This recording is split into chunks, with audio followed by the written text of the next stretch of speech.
Welcome to episode 1 of the True Demon Lord podcast. I am the True Demon Lord and your host, Franco, and I am joined by both of my co hosts, the Mini Demon Lords. That's what we're going to call you now. We're going to call you the Mini Demon Lords. I'm True, use a Mini. So we got anyone who keeps up with the channel. We'll have a repeated guest and obviously regular co host, Mr. Byron. How you doing? All good, thank you. How are you doing? Good. I am very good, especially after the weekend, but we'll get into that. And Yeah. then we've got Luke Townsend. So anyway, let's get on. No, we've got my demon twin, Mr. Luke. How you doing? I'm all good, thank you very much. With my crown. Very good. Who are you fucking proud? So if you've seen the thumbnail, I guess he was like, "I am wearing this crown." I was like, "Damn it!" So I'm gonna go out on a limb and say we're gonna be the only purely completely demon dedicated podcast in the entire world. If you don't really keep up with like rankings and all that, we are three of the top ranked, and as we speak, the three top demon players in the UK right now. Regularly always up there, the three of us. Obviously in the world as well, we all know our thing. We're all very demon dedicated. All of us focus mostly on demons, if not solely on demons. So we kind of know what we're talking about a little bit, I guess. Luke kind of does, but me and Byron are quite experts. So Yeah, um, people. the banter has started. So before we get into any of the topics, we'll just do a little bit of a catch up. So what have you been getting up to recently? Try not to go too deep into it, Luke, because obviously we've got our thing that we're going to go into. But wherever you've been, what have you been doing? So take it away, either of you. I don't care who starts. I guess I can go first. Yeah. So I've played a few more friendly games of Pariah after that tournament that you and I, friend, went to a couple of weeks ago, Franco. Mm-hmm. Um, and yeah, only literally two practices, one against Necrons and one against Custodes. I won both of them. It was my first win against this Necrons player, and I want to really plug this because I'm super proud of myself. Dennis, he's in my team, and Oh, he Dennis is is a good player as well. one of the best Necron players I know, Mm-hmm. if not the best. And yeah, it was my first time ever beating him. We've run into each other at tournaments before. We've run into each other we've played, I think, twice in friendlies.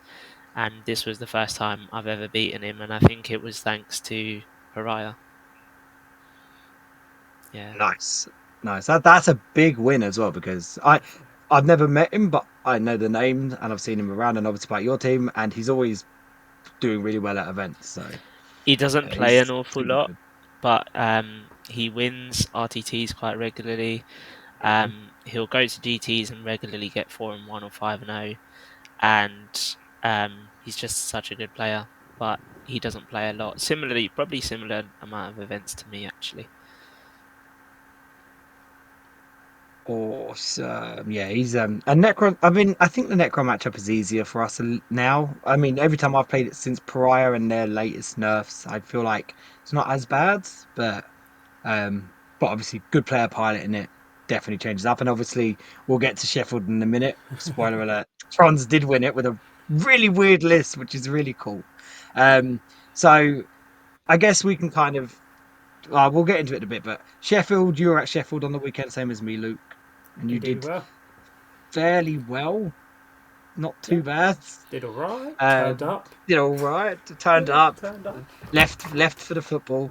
Um, so I guess we'll save that for a bit. So let's go into what I want to talk about first. Actually, before we do that, like and subscribing. It takes seconds. It's not hard to do and it's free. Please do it. It's very much appreciated and it helps out.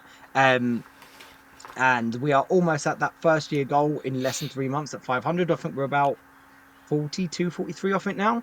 So that helps get to that goal even faster than I ever thought we would. There is a giveaway, and I need to do a video really to advertise it. But if you go to the True Demon on Facebook or the Instagram, you'll see all the details on how to get involved in that. Please do, because not the biggest prizes, but three pretty cool prizes. So now let's get into the topic. So the first one we're going to talk about, I think it was you, Luke, that said we're going to end up crying on the Yes, first it was. episode of this Yes. podcast, right? So we're going to address and just get it out of our system, I guess, on a platform. The rumors, or all these rumors that have been going around. So they started about 4 months ago or something like that, and Yeah. then reared their head up recently again, and that's that demons are getting the Age of Sigma treatment. So it's being split. Each god's units will be split into four and then put into the Legion codexes. So Zinch demons and Thousand Suns, Noble demons, Death God, etc., etc. So as anyone who knows this channel and knows me knows, I've been playing the faction Demons for as long as it's been a solo faction. So having played every edition since fourth edition with Demons, this is something that kind of pops up like fifth edition, sixth edition, seventh edition, eighth edition, even a little bit ninth, where we hear similar rumors, and they've never felt real. Whereas this time they feel quite real. So, um, what do you think about them? It's obviously none of us especially are going to want to see him disappear. But if they do take the logic of putting, Zench in Thousand Suns, according World Eaters, and then give us a way of taking them four detachments effectively under like a Bellicor undivided detachment or something, then I'd probably happily buy the 4 books and continue playing. What I don't want to happen is that you can only take this detachment and it's probably not very good. A bit like Kroot got for Tau. You can do it for fun, but you're probably going 0-5 or one of 4 at a major event. Obviously, Khorne, we'll probably all use Khorne still mono. Everyone's pretty much almost there anyway. But it just won't feel good though. You want the options. Yeah, I think I've got Yeah. to be the only demon player that isn't a fan of Monocorn. And No, but no, you're not. I am also on that bandwagon. I fucking hate Korn. yeah, Not a Korn guy whatsoever. although a huge part of that is the fact that it's probably the god I have the least models for. For me, I just think they're too generic. For me, it's like big angry red demon. I'm going to hit you in the face with my big sword. Awesome. That's really boring. I'm more. I love obviously Zinch is my guy, and I'm a massive Nurgle fan as well. And Snesh is cool because I think Snesh has the coolest looking demons. Corn is just a bit boring, especially having the worst of the greater demons. That doesn't help, in it, Luke. I Worst think we'll greater have the demon best of and the great demons, the Bloodthirster, the one and only. Luke, go watch the tier list, dude. Go watch the tier list. He's not the we best. were we were kind. We were kind to that bloodlust. We both put our biases aside, to be fair. Yeah. But yeah. So, what do you think, Byron? Like, what's your feelings on it? I mean, just coming from a demon player point of view, the fact that, like I said on one of the tier list videos, I've been trying to re-establish myself as a demon player. I think it's absolute nonsense that they could be getting rid of a whole faction, and I think we all agree with that. But at the same time, like Luke said, if they give us a way of still feeding the army as an army on it as a whole, then it'll be fun. So, here's the question. So, if they do this, so I guess if the next roadmap comes out and obviously they give us each, they show some of the codexes like Death Guard and say Thousand Suns, for example, are in that roadmap. Then I guess that's when we'll start to figure out if it's going to happen or not. When they start previewing the books, we see it, they've got units in them, we can figure it out. But if they say to us, look, for the rest of 10th, you're not going to get a codex, but you can still use the index. You can still run demons as a faction. You will just never get a codex. You might have to you can use that you're not going to get it. You're not going to we use continue to play the index. We use kind of stuff in the end and give up on it. Like if we get for a list behind. For me, it's again notorious for just being a demon player. So for me, that is what I will do. For both of you, if you just had the index still and you were still allowed to play the index, but there wasn't really going to be any updates left for it, would you stay on it or would you kind of jump the ship as the edition goes along? I think I'd end up staying on the majority. Obviously, as you know, I'm probably 90% demons with the odd diddle into other factions. And I think that probably wouldn't change. I'll still be trying to play demons at all the major events and continue with them. I think at the end of the day, while I've got, I don't know, 2.5k of T Suns, I'm sitting on 15, 16k of demons.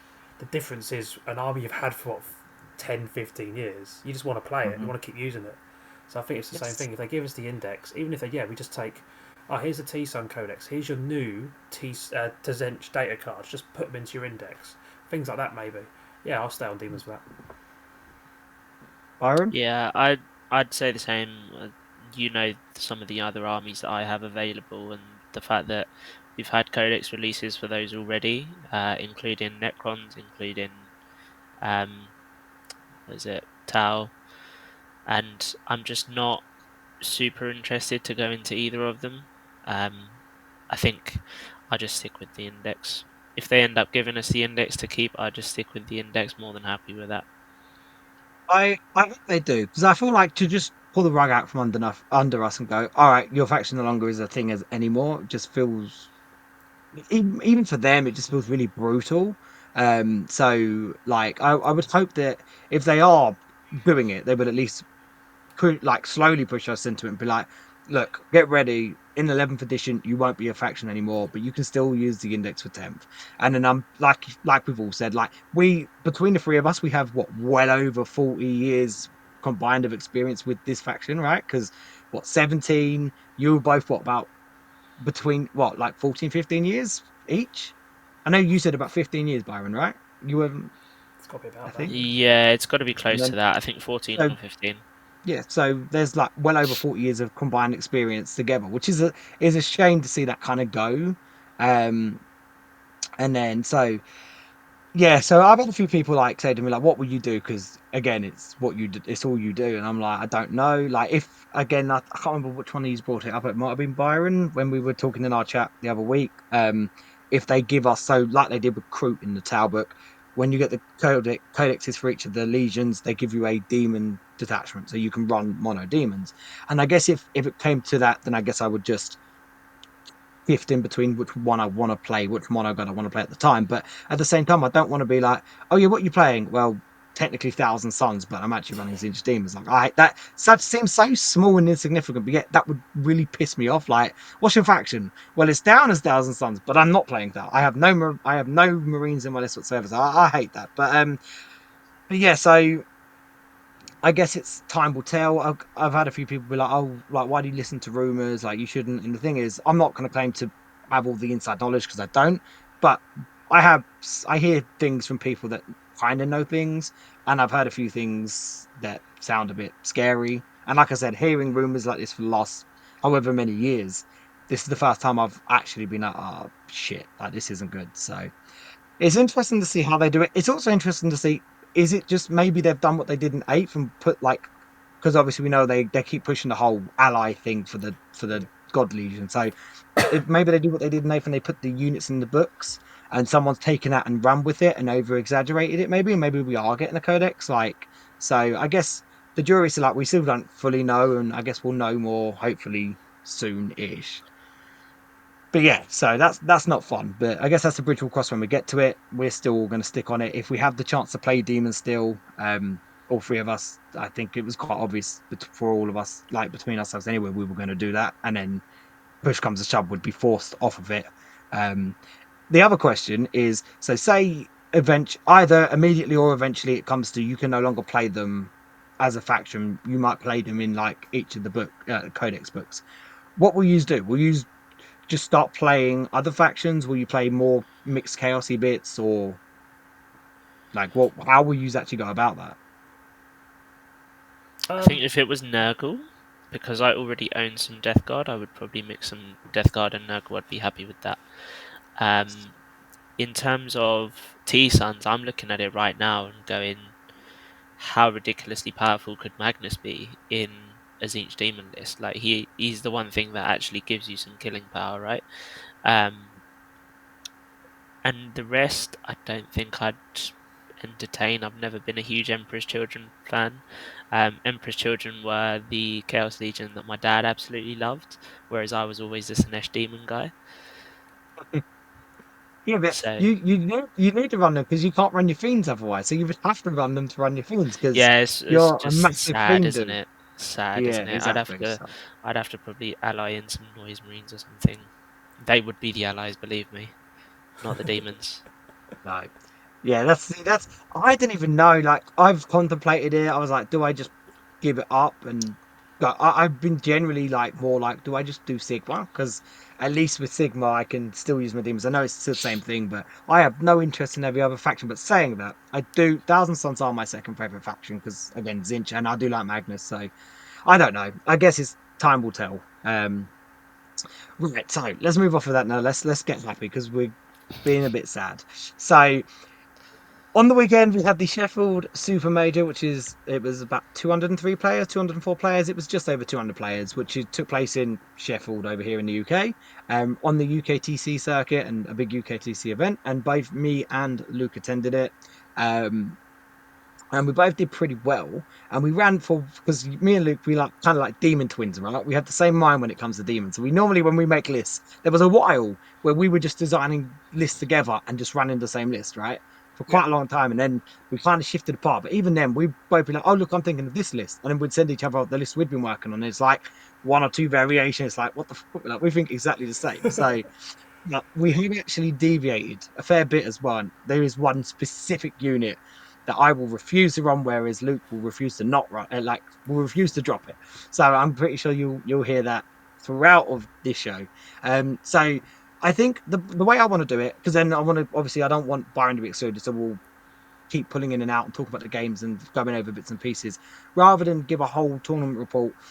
We'll give our lists, talk about the lists as a whole, like kind of like why, like just talking about the lists between the three of us, and then mentioning the games roughly, and then maybe bigger moments because I've got some very big moments I want to talk about throughout the event that happened. So, start with you. Give your list and what you took.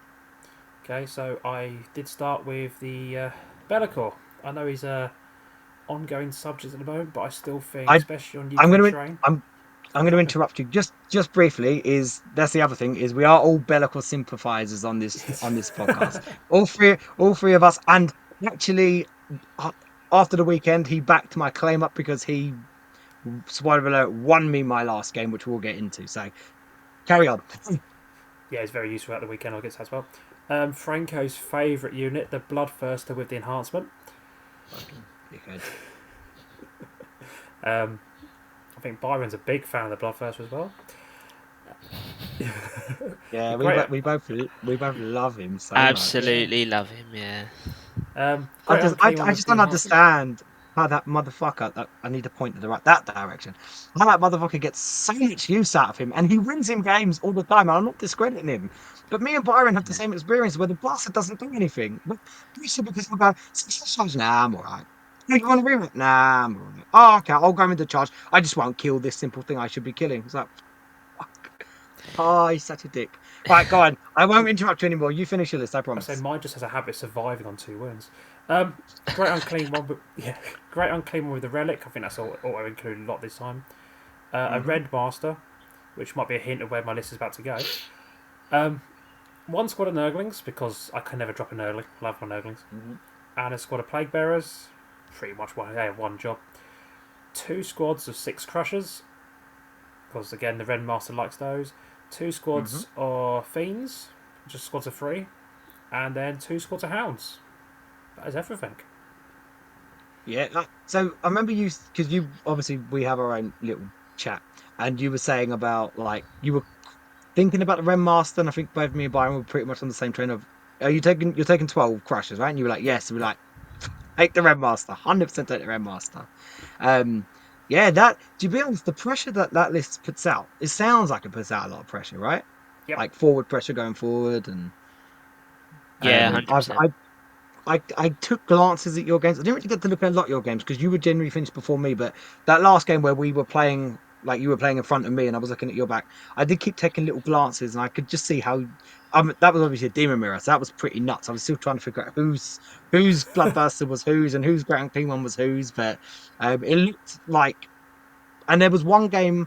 Was it the last game on the Friday night? Is that the game where you, spoiler alert, where you secret missioned? Yes, that was the last game. So On. that was you were completely in the middle. Like I saw Bellicon Crushers and then the first one, the far objective, and like that it looked like shit. Did you just like completely push him backwards and he just couldn't come forward? Yeah, I mean the list is designed around high pressure. Going into Sheffield, I had 6-ish practice games with it. I lost once against T Suns, which was Paul, and I Mm-hmm. drew to teammate Adam's Grey Knights. But except from that, I having quite a lot of success with it. Some bigger wins, some smaller wins. I did have a squad of Seekers in for Scout originally, but they come out to help me get the Red Master in. But the whole list plays on just that mid board. I'd like to own that, please. This is my spot now. Um, and it without talking about individual games at the moment, it works fantastic. Except some of the couple of the factions which are coming up in the meta now. Like you have got your Dark Angels, your World Eaters, and Blood Angels, which also want to do the same thing.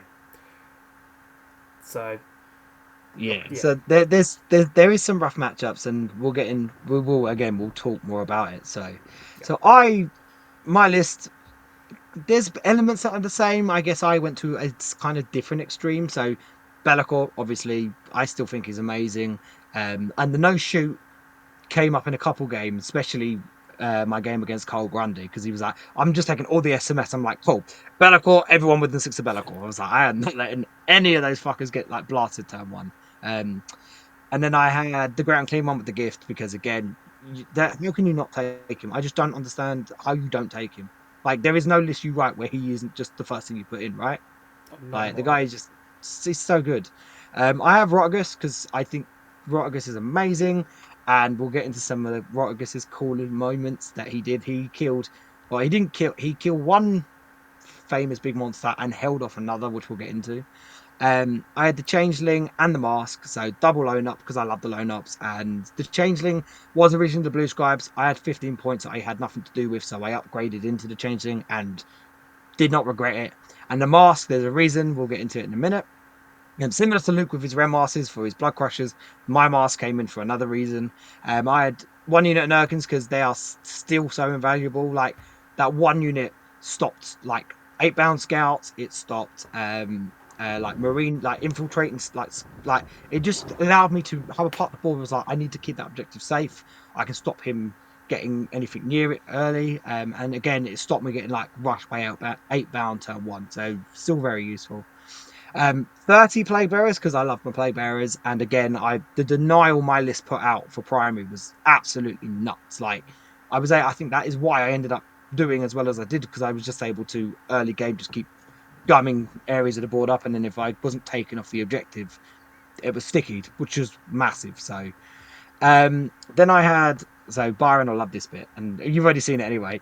6 fiends and then 2 units of 3 fiends, because if you haven't checked out the new LGT UKTC terrain set, fiends absolutely love them, especially that little double L from the rectangles. Like, the amount of times that my unit sat in that bit and my 6-mans loved it, because they were just like, I'm just going to wait until you move your important unit, boom, I'm going forward.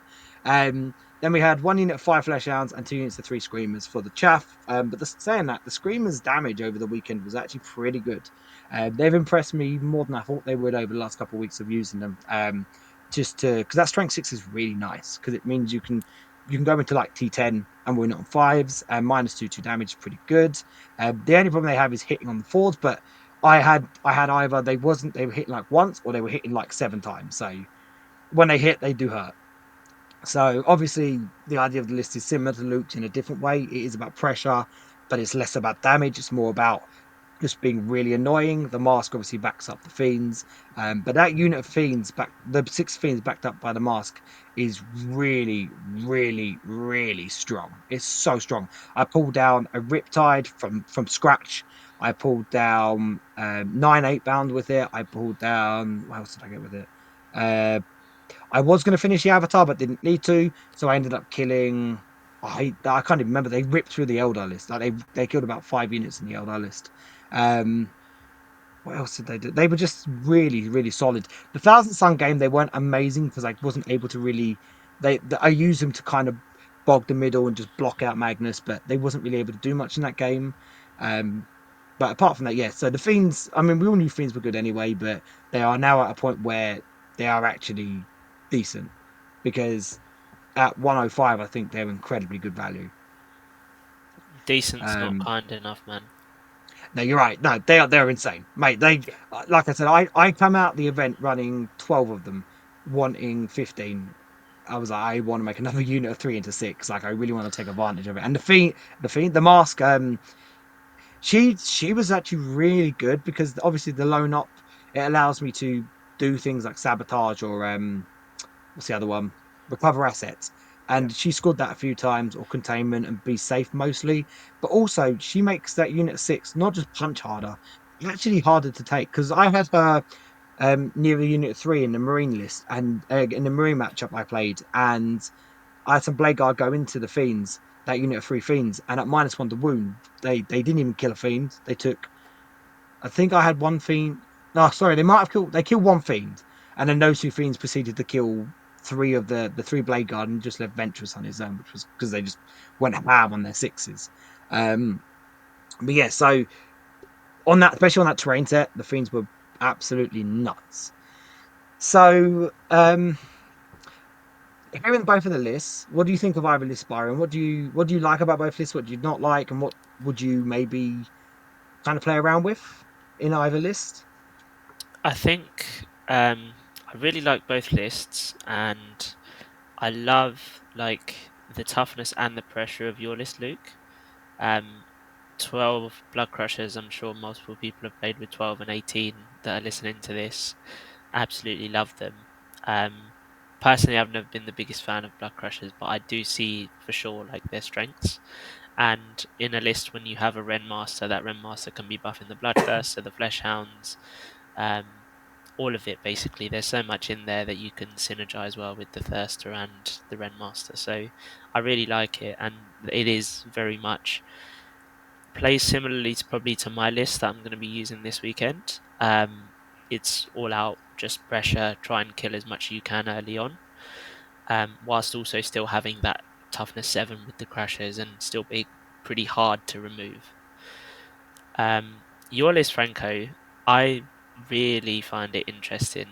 The 30 Plague Bearers. I know you were saying you wanted to go up to 20 and you felt like 10 wasn't enough. And then Mhm. you went up to 20 and then it felt like 20 wasn't enough. And as much as I love the amount of OC that puts on the table, I don't know if it's just the pessimist in me that goes, there's too much that picks them up in the game. Um, but there really isn't that much anymore. Like now that you look at it, unless you're really not killing things on the table, those plague bearers are going to be hard to remove. So the only games they felt not redundant because they never felt redundant anyway. Your crown fell off, by the way. It'll be back. There we Um, go. fucking crown. Um, so the Thousand Suns made a little bit of mincemeat out of them, just because they were able to hit them out line of sight and a lot of like with all the buffs. But even then, Magnus picked up a unit on his own with shooting, which happens. But actually, it took a lot of his army to move like the other 2 units. Mm. The World Eaters didn't. I was able to kind of use my fiends and my big guys to block out the World Eaters a lot. But when one unit of 8 band did get into 10 plague bearers, actually they killed I think 5 of them. So maybe a little bit of underrolling, but even then. So and then I mean the Tower game I was table well I wasn't table by the end. I had the Changeling and Velocon left at the end, but um Tau obviously they just put out so much damage, and when they're running like 20 breaches and then loads of SMS, it's just enough shots to put them down. But I this is the thing, right? Because whenever I seem to write lists, I've never been much into the whole damage thing. I obviously will put things in the damage, but I like to just I play a very like when I think I'm like, where can I stop points? Where can I gain points? And I know that's seems like a general outsource, but my first instinct isn't what can I kill? How can I kill this? How can I kill that? I will be happy. Like I had no intention of killing Angron when I played the World Eaters. I had no intention of killing Magnus when I played the Thousand Suns. And I just wanted to play around them. I didn't manage to kill Angron, but we'll get into a funny story. I almost did. I didn't kill Magnus at all. I didn't even touch him because I didn't want to. And maybe that is a flaw. Maybe sometimes that does make games harder for me, but it's just not how I like to play. I like to dance around and just be annoying and gum the board up. So for the way I play, they worked. Um, but we are like going off of like a bit of inspiration from Luke. I am trying to think where can I fit 6 blood crushes into this list, because I feel like I want that. I feel like they're a bit of a hammer. Um, Along with the fiends, like I have no intention of dropping any of the fiends, so I am thinking how can I maybe fit 6 crushes in, and there is maybe an argument for dropping Rotigus, because as much as I really liked him, he was great. I am even thinking about going down to 2 monsters because I'm just not. I don't know. I've got a lot of thoughts. I am going to an RTT on Sunday, and I'm running the exact same list because it was just easy to do so, and I'll be able to gauge because again, it's more of a local one to me, but we have a really good level of players down in Kent, so and there's some good ones going. So if I can get into a couple of them, I'll know I'll get some good practice with the list, and then I'll be able to gauge it more. But I feel like I am like coming out of it and looking outside of my own bubble and outside of doing quite well with it. I am thinking I might need something that does say punch, but something that does a bit of both. Because as much as I think Blood Crushers can be disappointing, they can also rock it if they hit the mortals hard and then they finish off. And that level of toughness, because as much as the fiends do damage, and they prove that to me that they definitely do damage, especially when they spike sixes, they're not like if you get them in combat, they can definitely be quite tough. But the shoot, they are tough-ish. Like if you put enough fire and power into them, they're going to go down, but you can't just plink at them. So I feel like the blood crushers give me like something a bit hardier to deal with. And again, similar to Luke's list, more pressure in. I feel like the fiend and blood crusher thing, and I'm hated that you did it. You did it first because now I feel like I'm going to be copying you. But I feel like that's going to be a really good combination. Like the more every game I was in, I was like, oh, Unit 6 crushes would be quite nice to have in this position here. And then seeing how you did and looking and hearing about your games, I was a bit like, yeah, I can feel like that. Does it? I mean, I know you ran less fiends than me, but like, did you feel the power of having being able to not be restricted by the terrain with the fiends, but also having the pressure of the blood crushes? Did it feel quite strong? Yeah. Hold on the voice. So my effects, also my crushers all start in deep strike. So what I tend to use the fiends as a bit of bait. They'll go, they might go pick up a unit of scouts or try to, and then they'll come out and kill me. Oh no, you're in the open with something a bit more chunky. Now, is it worth the crushers at that point? Yes or no? Then I'll make a decision. If it's not, sometimes the second fiend doesn't then come out. So it's almost giving layers until you give me something that my crushers want to have for breakfast. I mean, there was a moment in one game where both my crushers came in and cleansed. Because then he wants to come out and deal with Interesting. them. He could come in and deal with about. He dealt with one of the units, but then the first of the crushers just went absolute AWOL on him and just went vom the other squad because it baited him. It was a weird bait, but using crushers to do actions just stood there. They were distance away, so he had to come at them. He would leave himself in the open, and he did. He came out, picked a unit up, and then got absolutely walloped in return. But it's a tempting thing. If you can tempt someone with that, Yeah, definitely. And I feel like the fiends are very good for that. Because I was finding it was quite nice as well. And I was doing a similar thing, but rather than three fiends out, then six crush, it was three fiends out, six fiends out. Or even Rotagus to an extent, because Rotagus does slap. So I think the best way to do this without I don't want to sit here and do the usual, we're gonna speak for like an hour each of how we played. If we just go through each round and just did we win? Yes. What was the score? And then just the the best points for each game, maybe the big points that we really liked, and then maybe bits we struggle with, or just in general. So we try and run through each of the five games and then have a little bit of a talk about each one. So you start on round one. What did you play in two? so round one up against Chaos Knights and a guy called Ryan, nice guy, nothing Nice. there. Now, obviously, I think as Franco do, I think there wasn't a round where I didn't have a drink in my hand, and that started from round one on the Saturday. And so I think so I went out a bit aggressive. I think because obviously I was in the a bit bloodthirsty mood. I was going to try and get all my games done in about 2 hours, and actually I think they all were. But he gave me an opportunity to pick up a knight quite early. I thought my bloodthirster would be in a safe position, so my bloodthirster went out, slapped the knight, and then took 16 damage from one melter. So What is this it with this your was the fucking bloodthirster? to my It's bloodthirster. So this was the one game at the whole event where I went, this is the one game I'm going to have to agree with Franco. What a useless piece of. But the caveats that he had a great turn, picked up the first, picked up some scoring units. But I think at that point, because of where it was positioned, my crushers could come in and do some serious work. His Rampager and a Carnivore got caught with the Great Unclean One. The Great Unclean One turned the Carnivore, and then a squad of Crushers came in and helped the Clean One clean up the Rampager. So it was just this swing where I was looking at the board going, I thought I was in trouble after that big turn he had. I'm looking at the board going, have you got some more knights to bring on? He was like, no, you've killed them all. And I was legitimately trying to work out where I had killed them all. I felt quite bad at that point. I was like, oh, sorry, I did actually. I thought I only picked like 2 up in the Rampage, and I picked like 4 up in the Rampager. And Nice. it was a great guide, I think, nice guy, and the score was actually quite tight in the end, because I wasn't. I think I was a bit too aggressive early. Basically, I did win 89-60. It's a good first round. I think Knights are definitely an interesting matchup. I still feel like Knights is quite a good matchup for us, especially if you have Bellacore. And I Yeah, feel like you've got enough punch that you can just eat through the Knights quite easy. Especially easier than I probably could. So I played into World Eaters round one, which I want to just point out that you both were well ready to write me off for, because leading into it, you were both like, yeah, nice, that's not a good matchup. And to be fair, it's not a great matchup, but at the same time, I don't know. Like, so I played against a guy called Lewis, and he was an absolutely wonderful dude, right? Such a good guy. We had such a good game and had a lot of fun and a big laugh. And he was running, Angron. He had in 3 units of 3 8 bound, 3 units of 3 normal 8 bound, and then the typical 8 berserker man with the dude with the axe. What's the dude with the axe? Master of Executions. That dude. So that unit had fight first. So I was like, yeah. yeah, okay, that unit is quite scary. And so for me, I didn't know how to really, because I knew it depended how aggressive he was going to be. So he lined up some of the 8 bound on one side that I wanted to protect from terraform. So I used my nervlings to stop them from scouting forwards. And then he wasn't able to scout forward, so he didn't bother. I need to double check. Did I go first? Did he go first? I think he went first, right? He went first.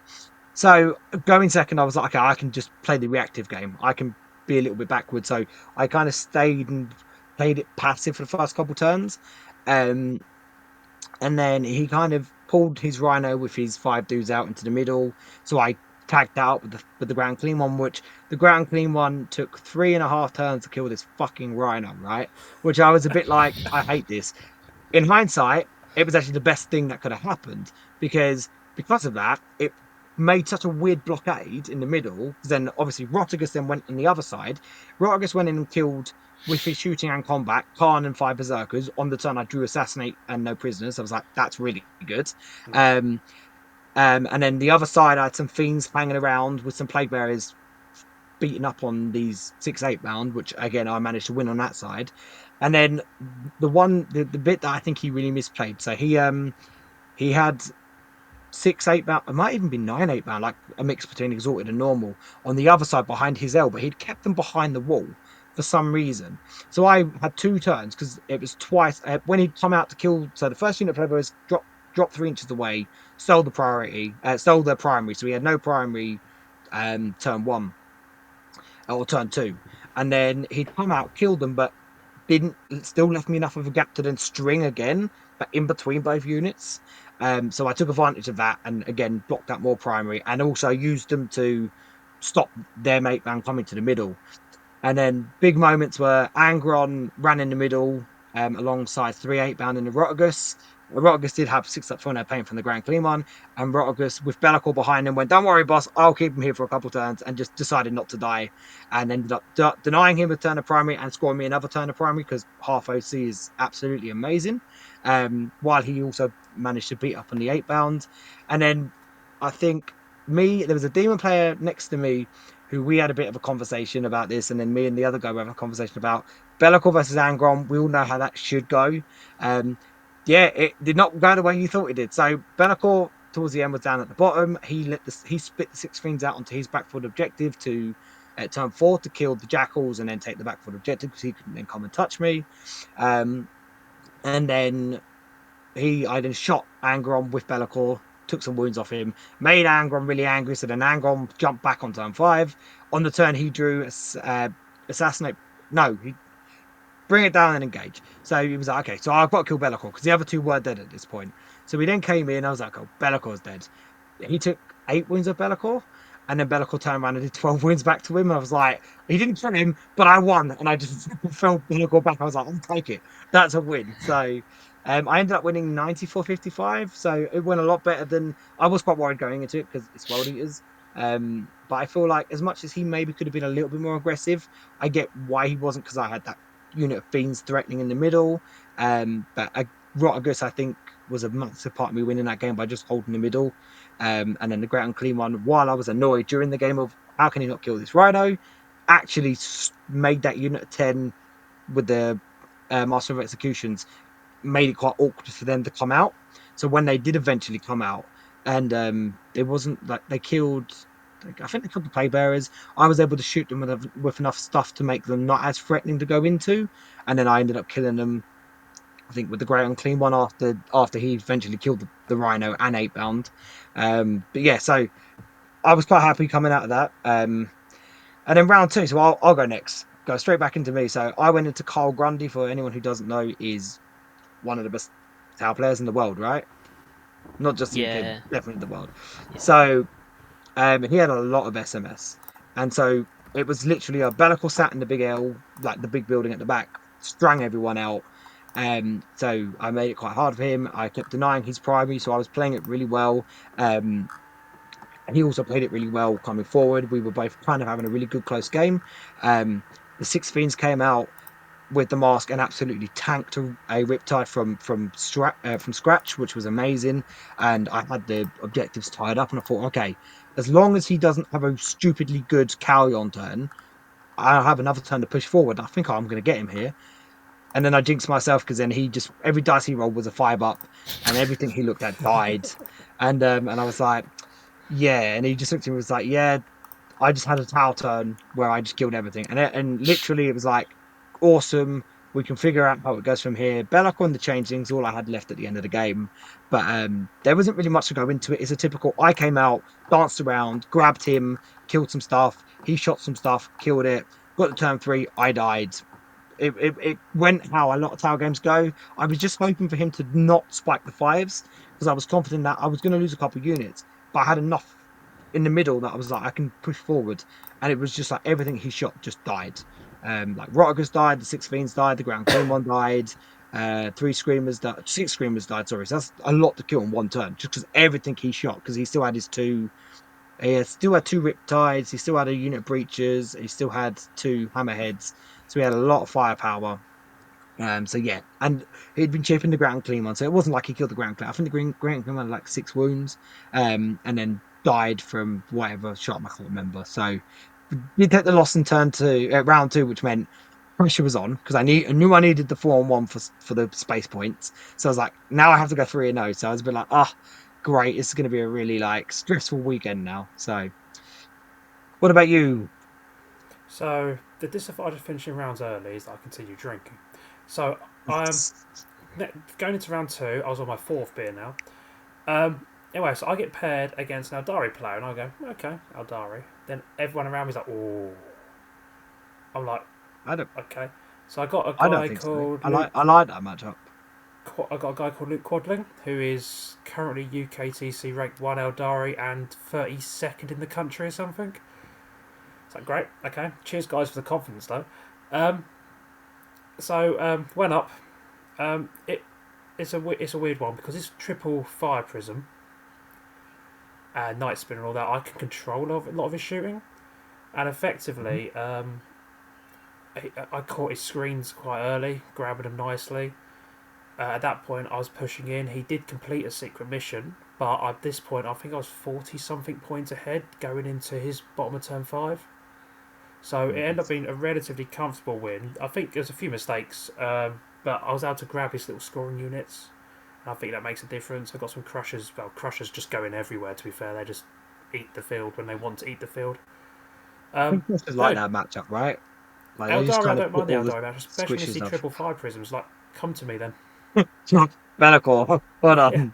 I'll just Yeah, sit here, and then because of the new UKTC terrain, you've got these bits in the middle that my Great Unclean one was actually just sitting behind. Going, okay, what would you like to do mate. about it? Great and Clean, my Great and Clean one and Rotterdam love those new little bits. Yeah. Absolutely love them because they were like, oh, here's the bit of terrain that you can't see me through, and I can still walk through. It's like it's amazing. What secret mission did he go for? Out of interest. It was. Let's check the map. So I believe did he score in the end? I can't remember if he scored in the end. I think he did. He did. Unbroken Wall, the one we have to hold 3 in the middle because it was the one with hidden supplies. So what I had done, because I had gone first for my last turn, I just went, I'm coming off basically the objectives, and I'm just going to absolutely pummel you, which gave me just Nice. enough units to go doink. I wasn't too concerned at this point, though, because he scored 22 points last turn. I'll get to the score in a second, but you'll see how far ahead. If he got 22 last turn, how far ahead I was at that point. Hmm. So yeah, he scored it, but because he scored that, he had already got his 20 on primary, so he could only get the 40. And to be fair, going into that turn, he only had 16 on secondary. That's what hurt him. So I was less worried about him getting the secret mission at that point, because I'm thinking, I've got 45 on primary, you'll get 40. I've got 34 on secondary, you've got 16 at this point. So it's going into that. You So were I in mean, the game comfortable finished position. 89-68 to me. So as you said, I was Nice. 89-46 going into that turn, so I wasn't too worried about it. But I think Eldari's not a bad matchup for us anymore. And the Be'lakor and Ground Clean ones, they do see fire prisms and go, you get within 18 of me, I'm probably going to eat you. So They're it wasn't too also all bad in too the end. expensive now. That's probably something to mention. Like, Eldar have definitely paid the tax for being as good as they have been earlier this edition. And they Mhm. deserve that tax. Yeah, Yeah. but the thing is, they have been I have never seen in all the time of playing this game seen an army have their guts ripped out as much with as many like massive nerfs and still be fairly good because they It's are still because good. every edition, Franco, GW make them broken. And then every Eldar are edition they always good. nerf them, and then still, because they have so Hmm. many units available to them, just look at their codex, right? It's I absolutely know they've got huge. so much variety. See, I Because think they've got all that variety, they'll always be good. exactly. I think But Eldari and Tau, in my eyes, are two of the hardest to balance. Eldari because they've got loads of units, but if they're too pointed too high, they die too quick. Pointed too low Mhm. is too many. And Tau the same reason because you've got to balance an army that needs to be able to do everything almost in one phase. But if it does too much in one phase, it's a problem. But if it doesn't do enough, it just them two armies to me are always very hard to balance. Them and I actually find knights can be a bit difficult as well Yeah. sometimes. But yeah, so you were 2-0 going into round three, and I was 1-1. What did you what did you go into round three? So round three, up against another great guy. So to be fair, I think all my opponents were fantastic all weekend. Just going to bring my score up in front of me. Right, I went into Blood Angels, and this one it made me go, oh no. So I walk Yeah, up with, the I don't know, boogeyman. I've lost count of pints at this point. I walk up with my pint. All my games are finishing quickly, so I've had another couple between each round, get a fresh one for the round. I was taking this very seriously, as everyone gathered, which probably helped just playing relaxed and not worrying too much. But Dressing out, yeah. so I played against Blood Angels again. Nice guy. Oh, I've got his name. I've lost his name now. I can't remember his name. Jeffrey, I think it was. Jeffrey. Oh, I got it right. That's good for me. Now, supply drop. I hate this mission. Absolutely hate It's it. so Why has it garbage. come It's so back? garbage. It's It a good didn't question, go, Byron. I would like to but also stop it coming back. it's No, but garbage. like, I why don't has it understand come why he keeps back for using it. UKTC specifically? If there was one bit of feedback that I could give them, get rid of that thing again. He's the only event that I go to that runs that. No one else runs that. It's so fucking stupid because it's such a feels bad mission. Because if I feel like going second and getting the objective on the best side of the board for you, you can't lose that game Well, unless you get tabled. I'm about to give you a very feel bad moment. Um, Mm. this Blood Angel player, didn't have the Might Portal list. He had a lot of one damage stuff, so it's a bit more of a grind. But this guy was doing exceptionally well. I had only scored 5 points on primary for the first 4 turns, and scored 30 on secondary. So I was on 35 going into turn 5. Now he was on at this point. It's very low scoring games. We've both done a lot of denying, and he kept recover assets for 3 turns, and I was had to deny it each time. And he finished his turn 5 on 46 points. But at this point, I've got no primary effectively. But the big thing was end of my turn 4, I was able to chuck everything on the last objective to stop him getting the 15. Then on my turn, I was able to score the 15, and score a secret mission to effectively create a 50-point swing in the game.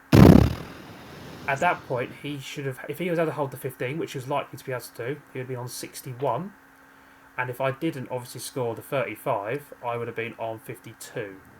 So me doing that 50-point swing means I win 87-46. Now that sounds like a big win. It wasn't. It doesn't deserve to be that kind of win.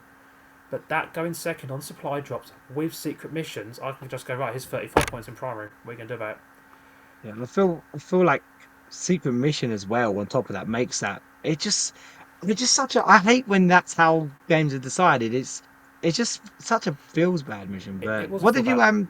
what did you choose secret mission wise? The troops one, because basically he knew, we both Oh, knew the what I battle was line picking. one. We both knew what I was picking. I can never remember what they're called. And because he knows I've got a squad of Nurglings, got a squad of Plague Bearers, still some of my objectives, and then my turn 4, I absolutely was it my turn? Yeah, my turn 4. I absolutely swung at all of his battle. I basically sacrificed the Bloodthirster Crushers to wipe his battle line off the board. But because it was the I can't remember, is it sweeping engagement? The long one now. Yeah, Yeah, it was Tetris Dawn, right? Tetris long one, whatever you want to call it. Yeah, At that point, he had no battle line left, which he knew he knew what I was doing. He couldn't stop me doing it. But and then on his deployment line, if it was one side on his home objective area, which left us a massive gap, he could never cover. So it's like end of your turn 5. I know exactly what I'm doing. CP spend, Plague Bearers in the air, and it got better because I then got established locus as well. So it's like they go in your deployment zone, score me 24 points effectively, and it's just like, nice. what can you do? And I think we both pretty much agreed that supply drop was part of the. I mean, supply drop was part of the problem for this mission because I mean his primary only finished on 18, but he looked comfortable for holding that 15 at the end as well. That's why I had to just deal with everything on it. He made a little mistake that Bloodthirster did won me this because he let me make a mistake of getting the Bloodthirster around, charging a transport, which he just slaps that aside, and then he can consolidate into the unit. Now the unit was 3 Voidsmen, which were holding the objective. Immortal wounded it. And then I mortal wound, which let me get the objective back. At that Nice. point, I was like, "Oh, that's a bit." Obviously, I had to kill the vehicle, but a Bloodthirster, a relic, should kill a transport relatively comfortably. And he's just looking, going, "Yeah, I shouldn't have put that transport there." I go, "No, I'm not convinced I could have got the Bloodthirster to actually get the well. It would be a big charge, just put it that way." So it was a bit of a swing out. I don't deserve to win that one, but I think when at these tournaments you've got to use every tool out of your box, and with supply drop going second, even if I don't agree with it, and having secret missions, I just went, I'm gonna have to do everything here. Yeah, you took advantage of the situation, right? I hate supply. Exactly. I think we all agree we hate it. We think it's garbage for tournament play, and not the only ones. Every person I ever speak to thinks it is when you go to UKTC events. But yeah, like you dealt the hand, you take advantage of it. So I went into Eldari, and he had the Avatar, which I was like, oh, great, I'm not going to kill that. And then he had what else did he have? He had a bunch of stuff. He had a couple War Walkers. He had a unit of Storm Guardians, and then what's the other basic troop that they have? Guardian Defenders. Them ones. He had two tens of them. He had the typical characters. He had the dickhead with the gun and Fate's Messenger. He had um Is that what we're gonna call him there? Just the death death with the gun. it's mostly because I've actually forgotten his name. I remember the enhancement, if Fate's Messenger, Death but I've Jester. forgotten No? Death Jester. Death has Jester. got me. That's Okay. the dude. He's So still dickhead arsehole. with We'll just call the him gun. the arsehole. Yeah, he's dickhead with the gun. And he had the Way Leaper, he had the Farseer, normal stuff. And then he had some spiders, some specters, and some scorpions. So the objective got in last was the objective on the right hand side, which is the one where he could hide behind the wall. So I was a bit like, okay, cool. And then the one that went first was the middle one, which I was actually really happy about because then it means I could protect the other side until turn 5. So thing is, poor guy played it really passively, which fucked him over because he'd overextended in the game before and it lost him the game. And so at the end of the game, I said to him, "You played it too passive," and he was like, "Yeah, I was afraid to come out too much because I done it the last time and got punished." And I was like, it cost him the game. So because of that, going into round 5, he had 5 specters, the way leap, and that's all he had in that right hand objective. And I went second, so all I did was just put Rotigus on it and just went, "Cool, it's mine." And then I ended up drawing containment and what was the other thing? I should have a look at this. It was a really good last draw. It was containment and engage, which I maxed on both. Um, So I mean, it was quite like I said, he played it quite passive, so I was able to dance around him. The only real bits that mattered was I knew I had to bring down the avatar. So the avatar went in the middle. I had Rotagus in the middle. The avatar went in. No, sorry, the Great Unclean One was in the middle. The Great Unclean One took. Oh, and he had. I have to remember this. So he had a couple of the shooting platforms as well. You know, the outline of like the The cannon cannons. things. Yeah. So he ended up having a turn where he just hit the Grand King with everything, including the Avatar, and he survived on 3 wounds and proceeded to take, I think, 5 wounds off of the Avatar. So I was like, okay, in my turn, I was like, I'm gonna die because he goes first, so I need to shoot him. I pulled my fiends out, and I was like, the Death Jester was sat behind the wall, but was within an inch because he had phantasmed him, but didn't get enough. And then I also had the remaining Storm Gardens and the Farseer, and I wanted to kill that Farseer because I think I ended up drawing Assassinate. So I had 3 options. I was like, I want to give myself all the options. So my big block of fiends came out with the Mars, sat in the middle behind the Avatar. So I was like, they can go in any direction. I can go back into the Avatar if I need to. The Avatar was on 8 wounds, so I had Be'lakor, Rotigus, the Great Unclean One, and even the changeling came to play just to shoot him to try and kill him before I needed to before like I was like, I don't want to kill him in combat. I want to shoot him. So Rockgus went first, did nothing. I was like, oh, that's a bad start. So just a couple devs is all I needed there. The Great Unclean One then shot, I think took a wound off him to down to 7. I was like, this isn't going good. And then Mr. Changeling decided, nah, fuck this dude, and did 5 wounds to him. Double six, he failed both his invuns, re-rolled one of them, failed it. I'm surprised he didn't use. He had one. His fate dice were okay, but he didn't use any of the fate dice in the saves. I was a bit surprised. So I ended up rolling 5 on my damage. So he was down to a couple of wounds, and Be'lakor then proceeded to do 4 dead wounds to him. So I was like, oh, thank God. So he died, and the Fiends then went and killed the Death Jester, plus the remaining Storm Guardians and the Farseer, and then ended up tagging Spectres and Spiders. So they just locked down the entire middle. And Be'lakor ended up killing the 2 War Walkers in double combat. So that was a really good turn. The Ground Clean One holding the Avatar, and then being able to kill him plus all the other bits plus tag him up made life quite easy.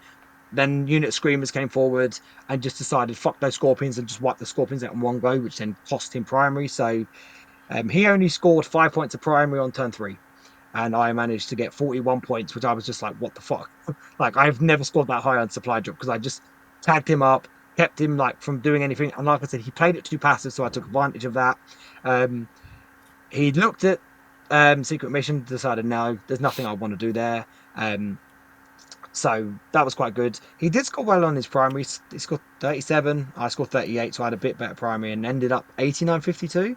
So I was quite happy with that. I wasn't too worried going into it.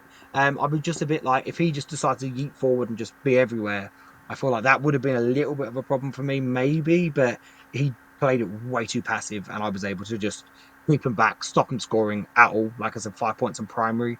I think that was when he went in the middle and ended up with the Avatar and Death Jester to tip the primary over. So ended 2-1 on day 1. I was fairly happy. I took my loss to Kyle because Kyle was an insane player, and I felt like I did get a little bit unlucky on that game just because he spiked all his 5s. And then obviously you went 3-0. So we were both. Just want to add something as a bit of a laugh as well. Mhm. Just to show everyone who doesn't use the Great Unclean One how tough it is, I actually used the Great Unclean One, put it in his deployment corner turn 2 to kill his assassin. We'd move, but it stopped him getting recover assets. He then Nice. brought a Lancer and a Predator on, turned around and squad 10 guys with like jump packs, Azrael's unit of guys, put them all into the Great Unclean One, who then survives. He does go down turn 5.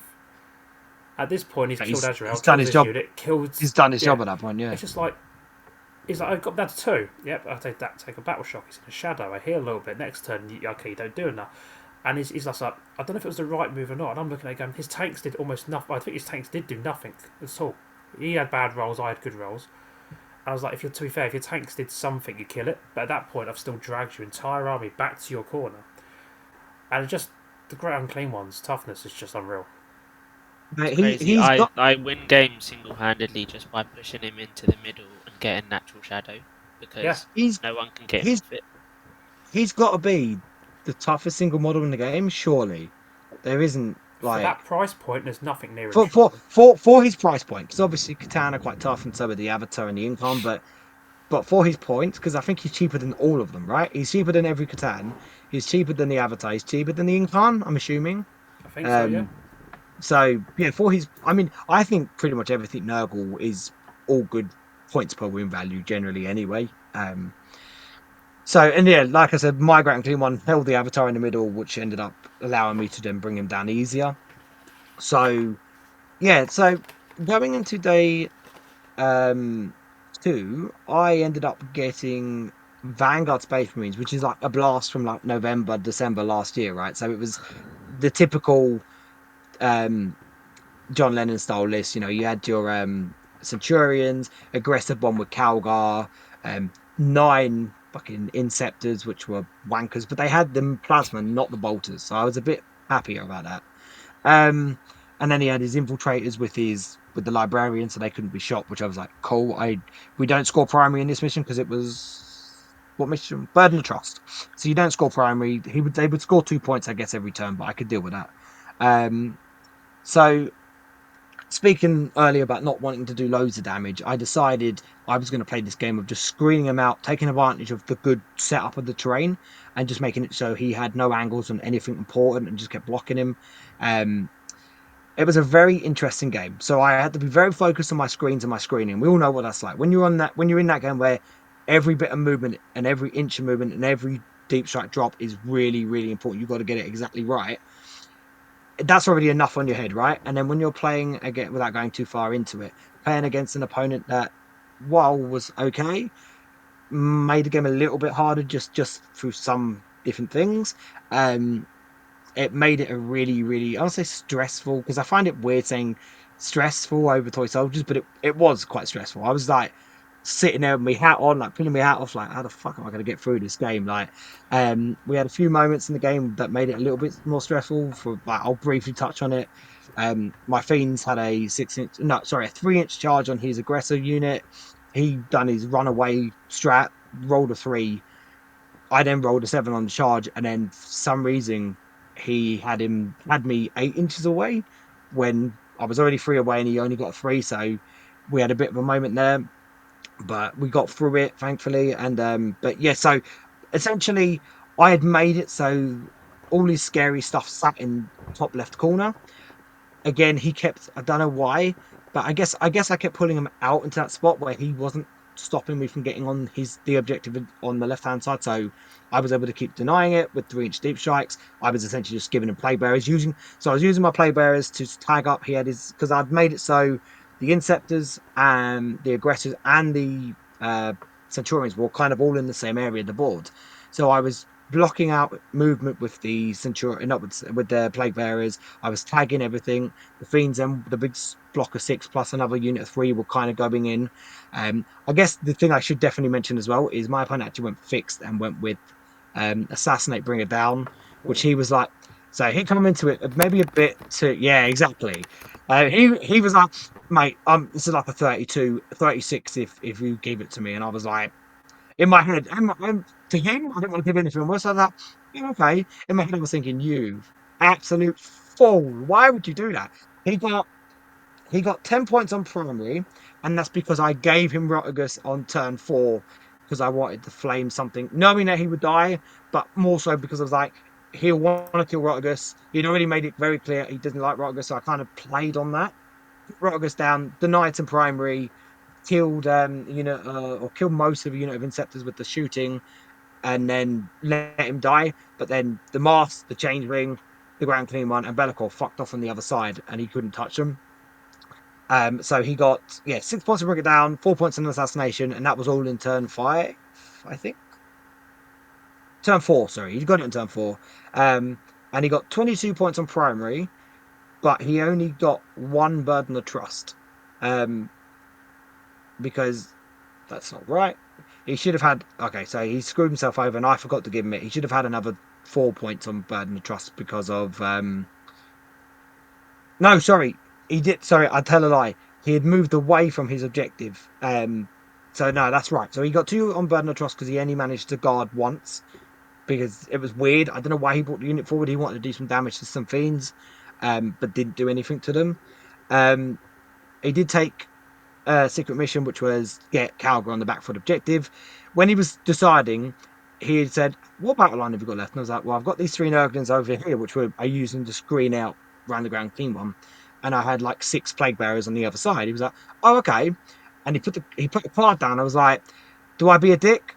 And in the end, I was like, "I'm not going to be a dick. I'm not a dick." I said, "You do need battle line for that unit," because he had no battle line. I was like, "You need battle line to score that," and he looked at it. He was like, "Fuck." So he was like, "Ah." He was like, "You could have just let me do that, and then I wouldn't have been able to score." I was like, "Yeah, but that's just being a wanker, right?"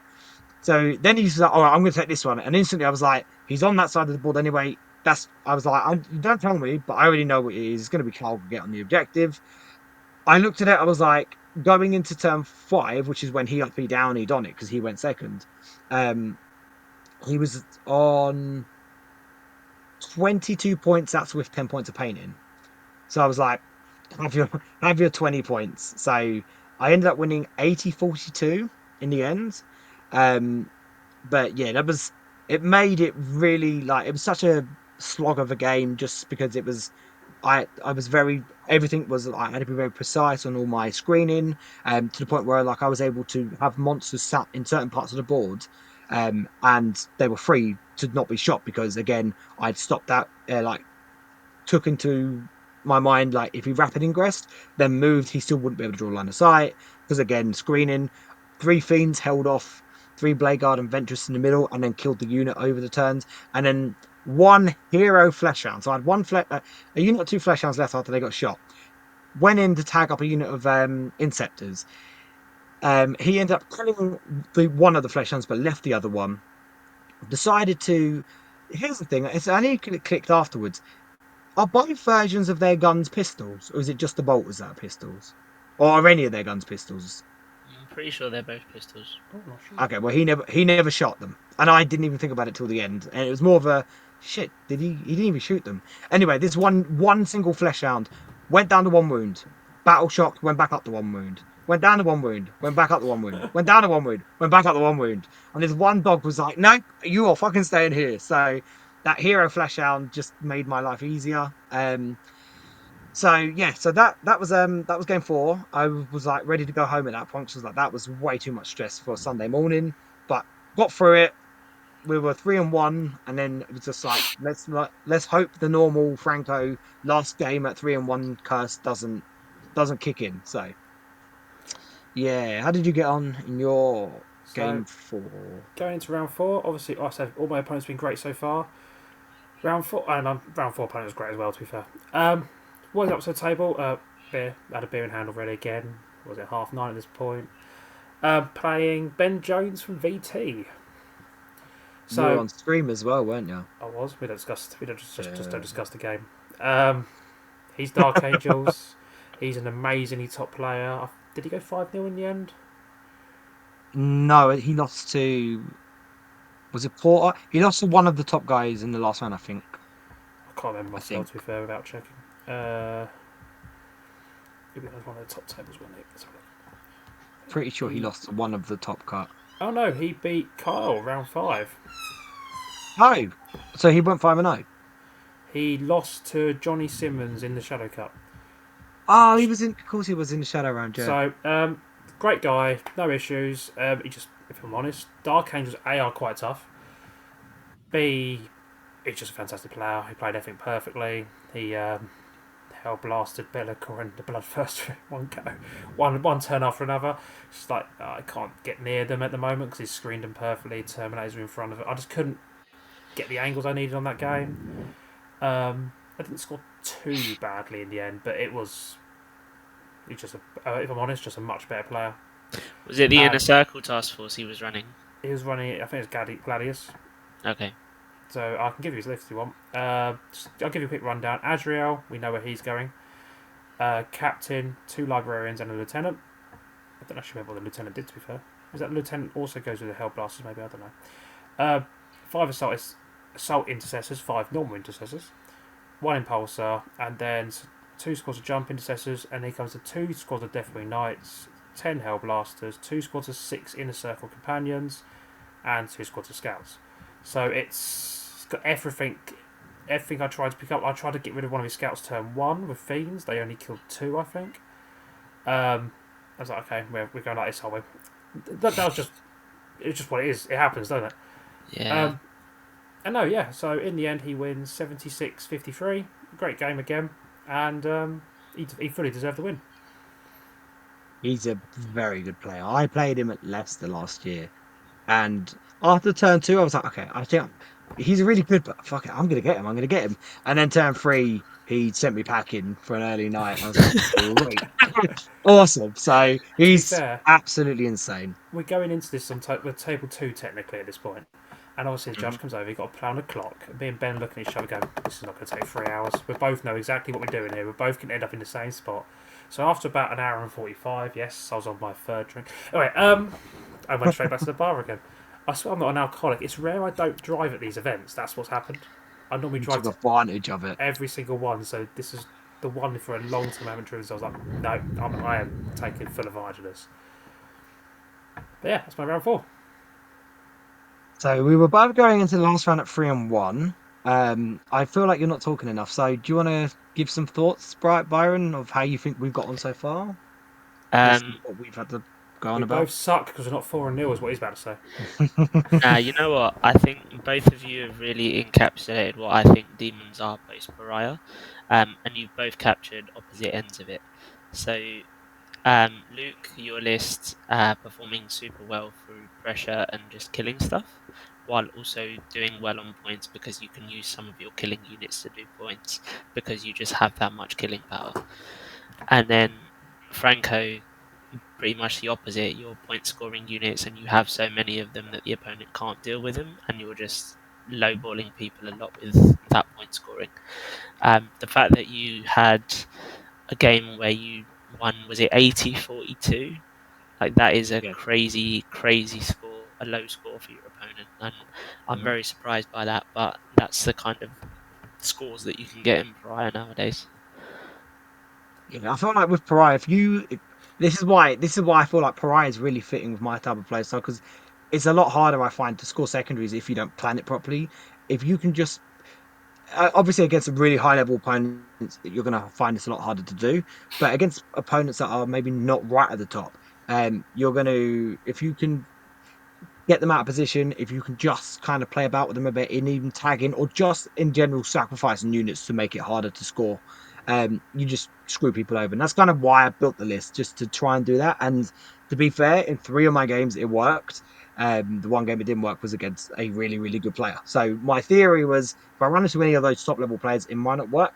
But against a lot of other people, I feel like I could get it done, and it had been up to that point, right? So And let's say What you were different. saying so about stealing primary, like plague bearers are just perfect for that, and mate, that 30 is the plague bearers, that's the reason yeah. you take them. Yeah. I think my marine opponent was like, oh, fucking hell, they're quite annoying. Like, they're quite good for doing that. He's like, oh, what are they, like 150 points? I was like, no, 110. He was like, why are they 110? I'm like, because they're 110.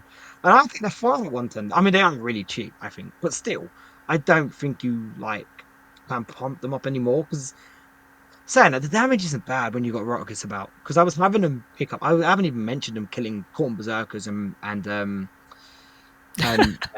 eradicators and stuff, like, because they were doing that, to be fair, because Rotterdam was going, yeah, fuck that unit, deal with them. So right, going into the last round, you start, Luke, because I I've, can't remember what we were around, and I want to say a lot about my last game, so I'll let you go first. that's fine. So going into my last round now, I think at this point I was actually considering, do I make an early exit for the football, which I'm glad I did, for multiple reasons. And my hat's got to Mhm. go. Right, so 1 point, the hat's got to go back on. So basically, I was getting a lift, so obviously I couldn't make an early exit, so I stayed. Now up comes a great guy, Stephen from Red Dead. We had a little chat. It turns out he played Toby from the Crows round 1 and lost. Now, Stephen's also playing Demons, so we had a mirror. Now, I had explained to Toby over about a half an hour phone call generally on how to beat his Demons list. And to make, when Toby won, to make Stephen feel a bit better, he was like, oh yeah, I got loads of advice from this guy over here, he does all this, and then he turns out he plays me round 5. So he's going into the game going, okay. I think neither of us were really up for a 3 hour game at this point. And to be fair, he's a fantastic player. He played some really good moves, but I think we both just went crack. Let's see what happens. Um, his list, I'm not overly a fan of, but we did, to be fair, discuss list building afterwards because I think he's fully aware that he needs to make changes. Because as we will talk about Daemons, I might as well give you his list. He has Bellicor, because again, Bellicor. Again, a Bloodthirster. So he made it right. Made a right twist there. That couldn't have timed more perfect. Leave it off. That's a sign. That's a sign. That's You called it gotta now. give us the crown, mate. Yeah. I will when. I'll tell you what, Franco can have it when he overtakes me again. He had Epidemus. Yep. Again, a great unclean one, because why wouldn't you? Uh-huh. He had the Fate Weaver, a Skull Taker, and then Shleski. Oh, I can never say it, you know what I mean. Oh. Then a squad of Bloodletters, a squad of Demonettes, and a squad of Plague Bearers. One squad of Screamers, and 2 Seeker Chariots. Now, my first logic is, and as Space said Toby, he's really lacking in fast scoring units. Get rid of them Screamers, drop them Chariots on the head, and all of a sudden, it's all generally going to want to come and fight you, not score. I'm gonna jump. I'm gonna jump in, right? Because I'm gonna expose you a bit. So we were talking about this going into this round, right? When we looked at what we had, and you showed me the list, and I was like, mate, that is like it's okay, but you will fucking pump that. It's not the best demon list. Oh no, no, no! It's gonna be a really hard game. It's blah blah blah. It's this and it's that. So you went into that game at least on the front, a bit quite worried. Maybe it was more the player than the list. But I looked at the list and I said to you, I fucking hate that list. It's not. I don't like it. I No, think the Fate list. Weaver's not good enough. I think Celesky. I mean, me and Byron covered it in the tier list. I hate Celeste. I think she's such a poor because of what she gives away. Like if you just get the right position on her, she loses you a game. If your opponent gets the right position on her with the right secondaries, like I think and the when I second was characters are looking good. at BCP and I was looking at what your 4th round or maybe your final round actually what it was. I looked at your opponent's lists, Luke, and I was really intrigued by it. Like you've got 3 characters attaching onto these troop units. And I'm sure they work really well, like in isolation as their own little units. But once they've done their one party trick and you pick them up, that's it. And you're losing a lot of points worth of stuff by doing that. Exactly. I mean, he didn't attach Lesky to Demonettes, but he's a very good player, Stephen. Very good player. I think he gave me. He basically uses Demonettes to like just turn the 3-inch deep strike, just stop a Bloodthirster holding an objective, which basically meant they were gone. His Skull Taker and the Bloodletters, Skull whatever it's called, and the Bloodletters charged Bellicor, failing to kill Bellicor. At that point, What do you mean? Bloodletters and Skull take a pick up like a Knight Lancer, didn't they, or something? I think I someone think they said that. can. I think his dice were pretty poor. Yeah, but also they need Red Masters to do that. I'm Yeah, just being no Red I'm just being Masters. bitter over people's conversations. Fair.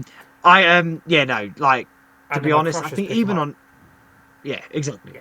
Like I'm not a fan. Like I see why people take them. I fucking hate them. Dude, 10 Demonettes can pick up 10 Bloodletters. Like, that's not even a joke. It's actually possible. Whereas That's how bad 10 Demonettes are comparatively. 10 Bloodletters actually isn't that confident to pick up all 10 Demonettes, which is fucking No, yeah. funny, I think. That's really funny. We did have some comedy moments though. We had the Great Unclean one first, the Great Unclean one off. They're both just sat on an objective for the entire game, slapping each other. Mine does actually die turn 5, but at this point a squad of fiends had also been on the objective to stop, well, to let me score it basically. Just sitting there, hello. But no, mine actually did die turn 5, which I think got him assassinated or bring it down, one of the two. But no, great game. I think we're both pretty. Because I can see my opponent was also my lift was also near finishing up, and neither of us wanted a long game. So I mean, I was out the hall by about 4. You were up for early. It gave us plenty of time to try and dodge the ongoing accidents on the A1. But no, yeah, I mean, great game overall. Into that. Yeah, that caused you some problems, didn't it? Yeah, it did. Yeah, great game overall. Great guy, and yeah, we had a good chat afterwards about lists generally. To be fair, we actually built one with a Bloodthirster in again, just for you, Franco.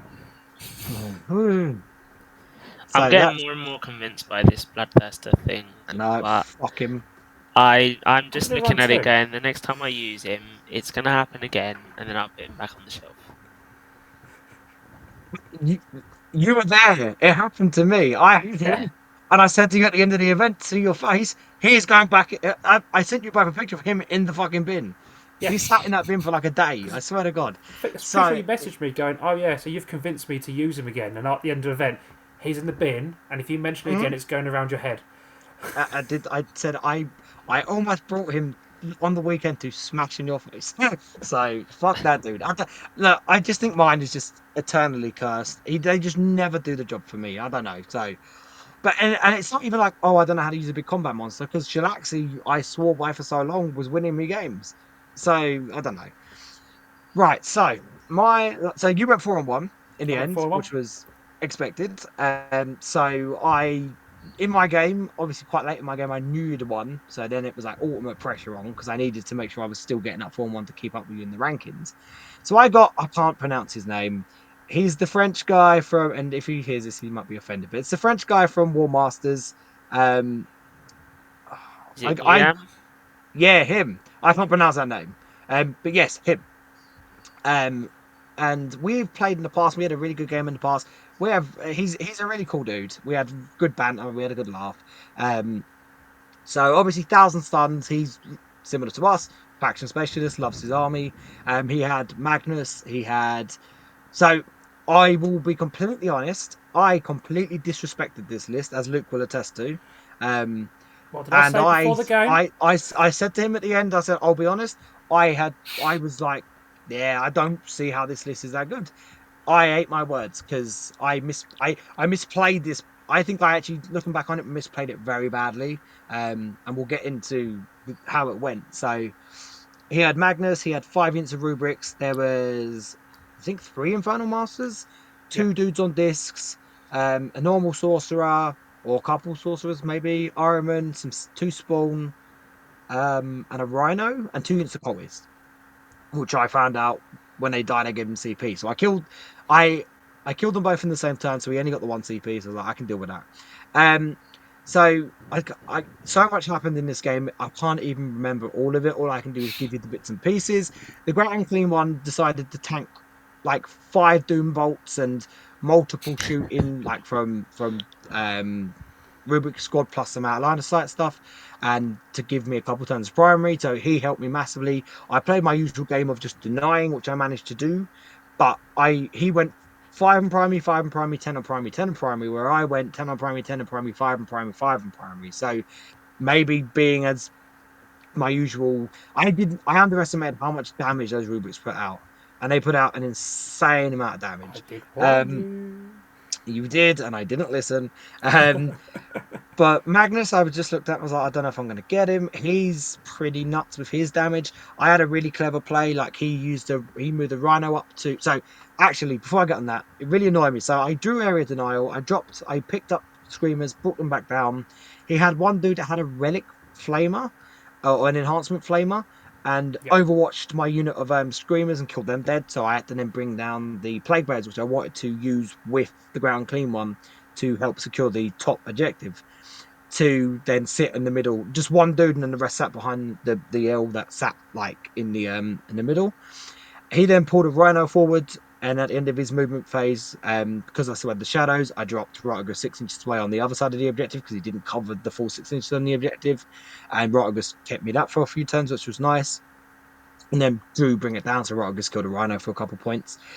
But long story short, I died fairly fast. My fiends, I had like this. I would have been confident because I had my fiends going to, which was Araman, and I think 4 rubrics or 3 rubrics because the plague bearers had beat up on them a little bit for a couple turns.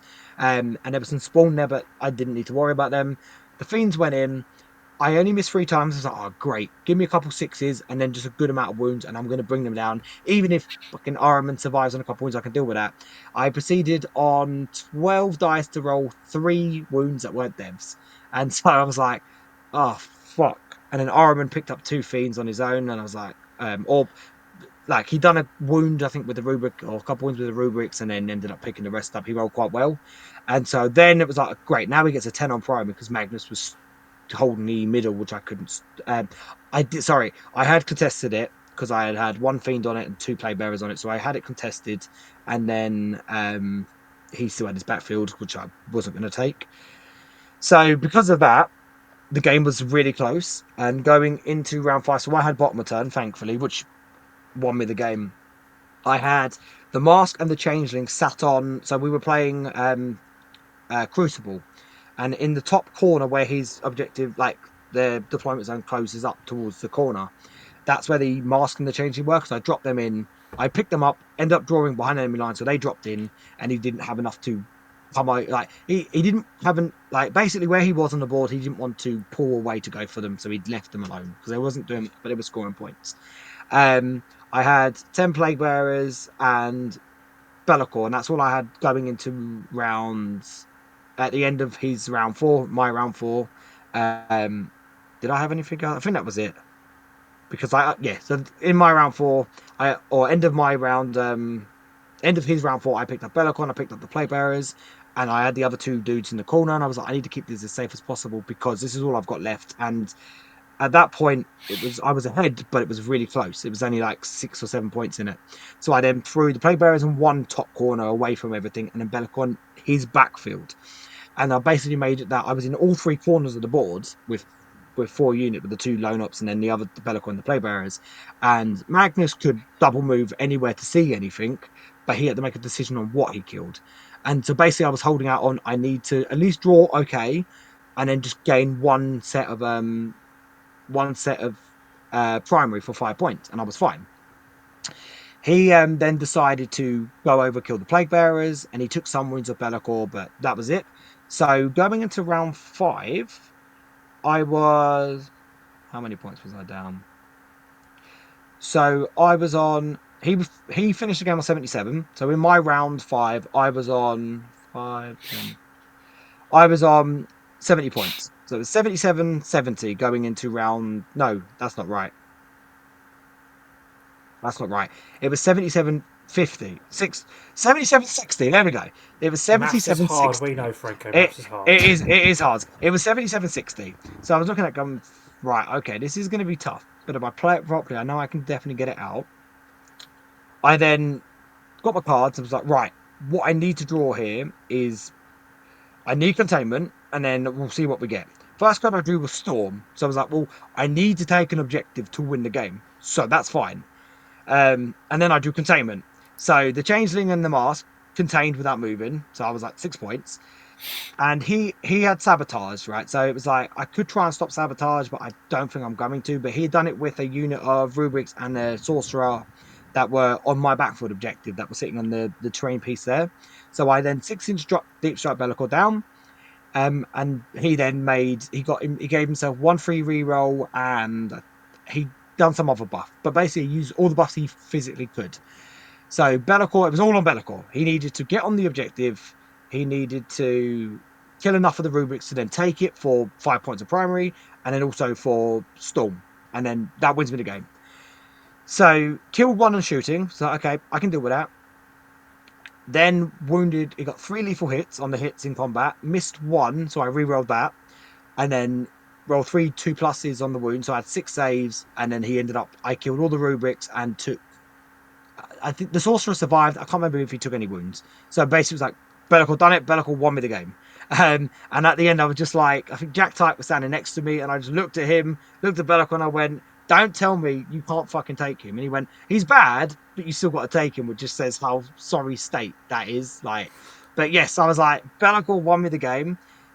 Now we have an interesting bit at the end, and I'm debating saying this or not, but I'm going to say it because I have a counter to it. So, we were playing on Scorched Earth, and the wording on Scorched Earth has changed, right? So you can now do it in round 5, and it still goes off at the end of the game. We both didn't realize that. I did. It wasn't even. I forgot it was a mission. He forgot it was a mission. I don't remember him bringing it up, but we both must have assumed the same thing. So I won the game by 3 points, 80-77. Then he came up to me at the end and went, this actually, I could have done this turn 5, which would have given me 5 points. He was a great guy. He was a great support. He was like, it doesn't matter. I forgot it. Didn't realize it, but he blindsided me was the thing, right? And because he was like on a rush. I was like, but I just want to let you know, but it's fine. Like, I'm all good. We had a really good game. He gave me a hug. He left. I was like, okay. So I was like, well, then that for a second put a dampen on things. Like, so technically, I should have won the game. And then I actually let myself process it, and then was like, so Bellacore could have got a 9-inch. He got a 6-inch charge on the backfield, but he could have got a 9-inch charge on anywhere else on the board. Right? There was no. Couldn't have stopped me going on any of the objectives. Bellacore rolled a 9 on his charge, and the damage would have been the same on wherever he had hit because it was all the same. It was all rubrics on objectives, right? So I was looking at it going, okay, so that put a dampen that.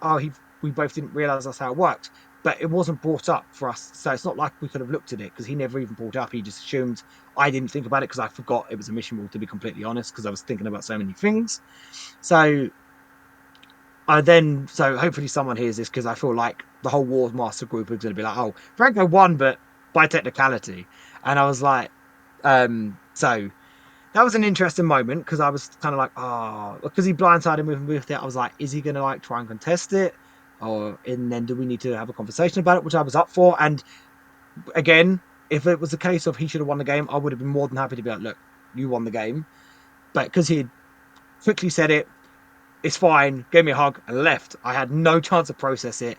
But having sat down after and being a bit down, like, fuck, like this 4-on-1's a bit tainted.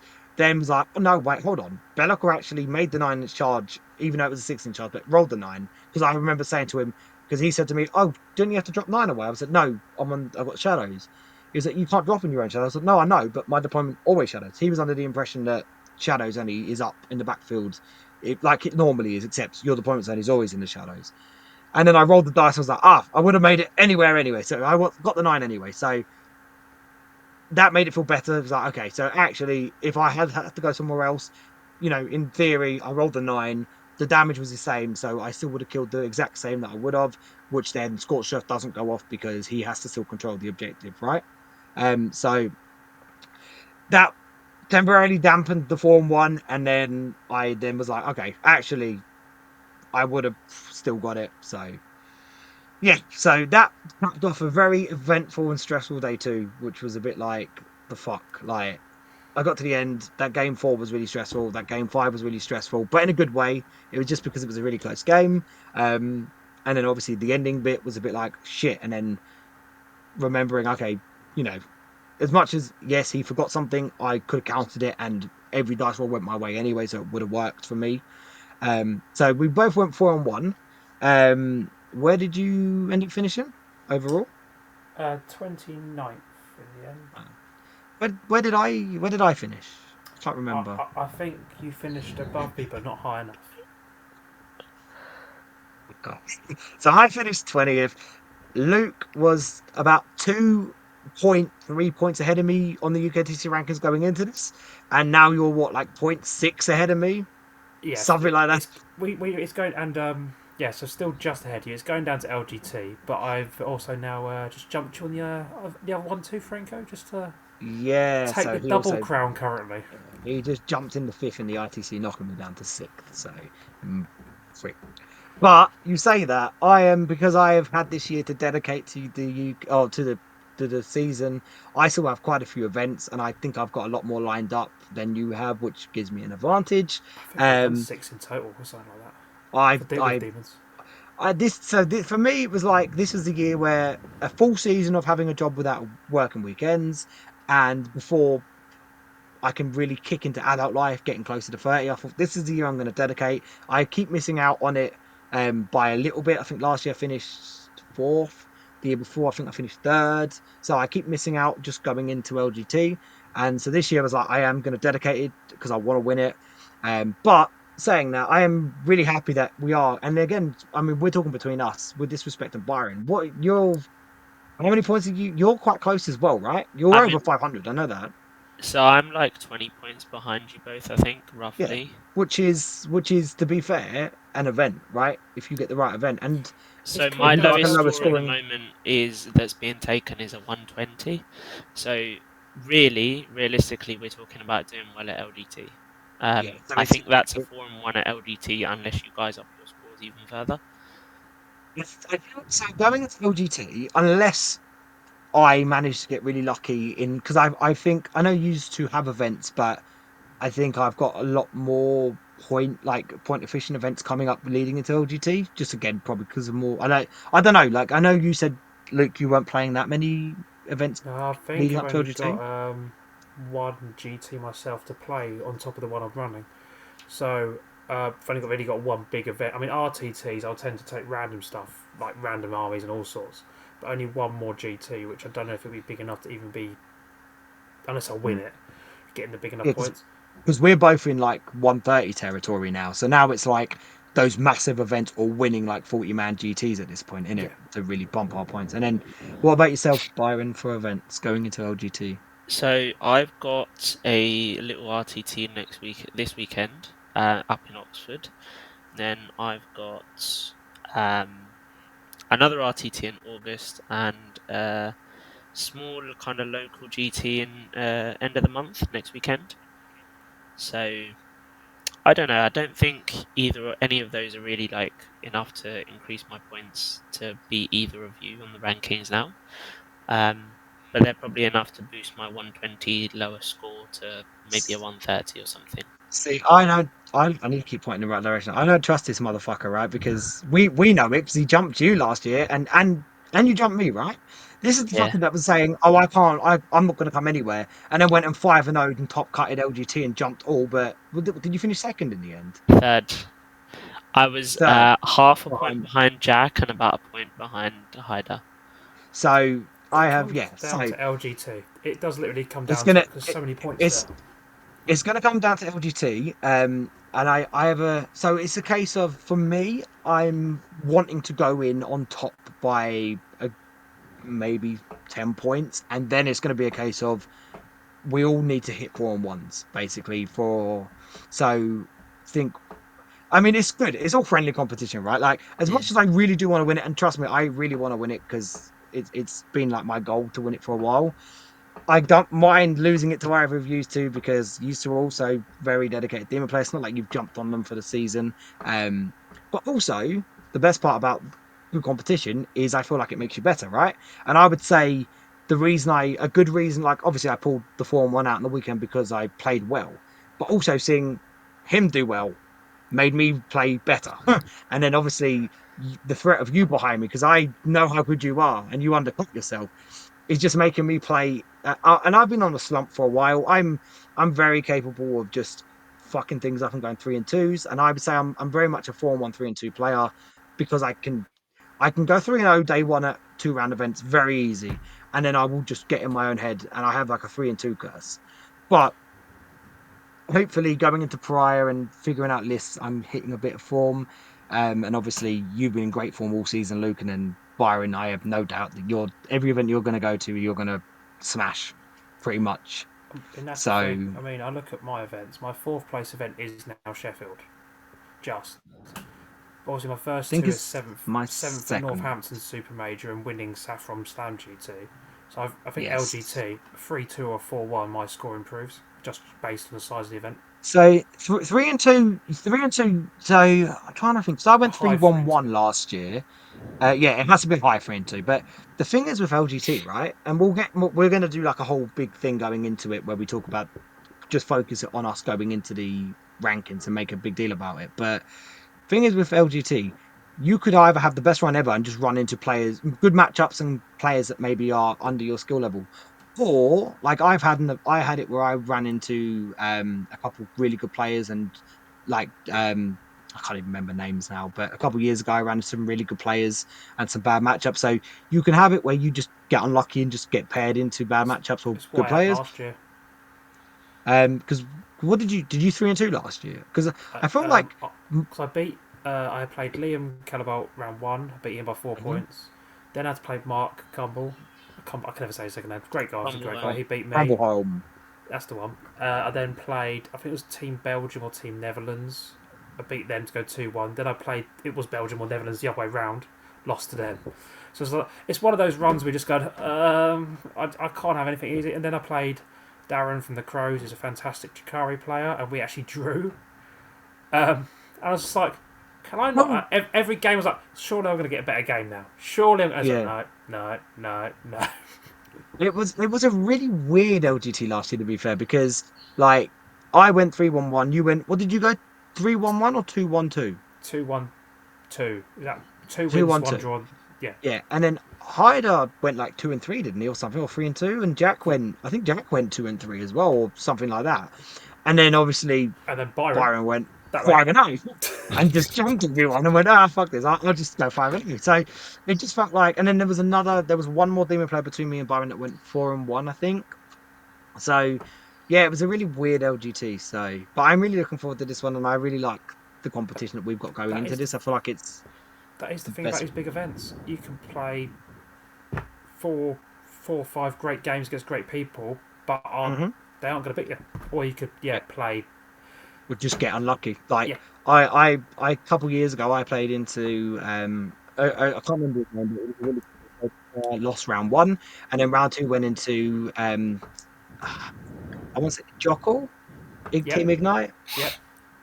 and lost round two, and I was like, fuck this, and then managed to go 3-0 round three, round four, round five, so pulled the 3-2 back. But yeah, so you can just it is literally luck of the draw, and I feel like it is going to come down to that. Also, I would say all three of us will be very raring for it, so I would say we'll probably bring our A game, maybe. But Depends how many drinks I yeah, have. I mean, mate, I don't care if it skints me out. I'll buy you every drink that we can. Just hand you 4 pints Okay, at a time. Byron, Drink we've news, got drink that news. literally on video. He's buying my drinks all weekend. I'm gonna regret that, you know, because I feel like Yes. I'm like host, right? So we've got obviously there's a few of us that have been talking about like a demony group for the weekend. And there's a guy coming over from America, Yep. Kevin Leonard. I'll shout him out. Kevin Leonard's a really fucking good demon player, and in America, so he's coming over. So I'm not quite hosting him, but basically hosting him, and I'm looking forward to that. So I feel like I'm gonna have my own little demon group for the weekend, like all of us hanging about, We and all need to get so I'm t-shirts. actually. I mean, we were talking about that. I am really tempted to get like some t-shirts made just for us all walk around. I was even tempted to not even like go under the 6++ banner for that weekend. Not that I think it will go down very well, and go under like something just to take the piss. But I haven't decided yet. Demon super best friends or something, but with the friends has like a R in brackets, so it doubles as fiends. Oh, mate, we're doing that. Yeah. We are definitely doing that. I think we should all just screw off Twisted Dice. That's me going back a few years. Screw off 6++. You should screw off Redacted. You should screw off Fire and Dice, and we just all go um, Demon Super Fiends. Brackets are because that's Yeah. amazing. Or we all take a god. We all take a god each. Someone gets a green Nurgle. Someone gets a red god.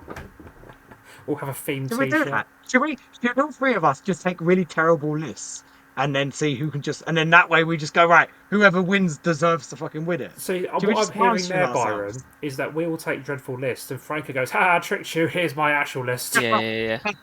That's exactly what I'm hearing. It's like I forgot. That's what I'm hearing. just an easy way, easy path to victory. He knows he's There not we going to get it go. otherwise. Because you know, Franco, if you Oh, give me any list besides like my regular list, which I'm used to, which you know it, I've been playing it for so long. You give me anything besides that, and it's not second nature anymore. yeah.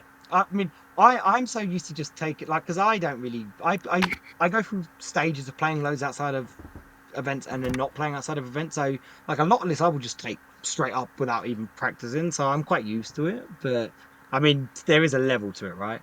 But I mean, we're not going to do that because we all want to do well. But the idea of us just picking a god, like randomizing a god each, because for like if we were able to pick our gods, I think we'd all be because I would go Nurgle, 100%. Where I would Maybe go we Nurgle. He do would it go. for like Coventry or Leicester or Nottingham or something afterwards. We should, yeah, we should do that. Can So I I'll call? be Oh, at Leicester. I don't know Coventry. I'm not doing 8 games with a list I don't like. Fuck that. I'll do it for Leicester. I'm not Okay. doing 8 games of Coventry I with a think- shit list.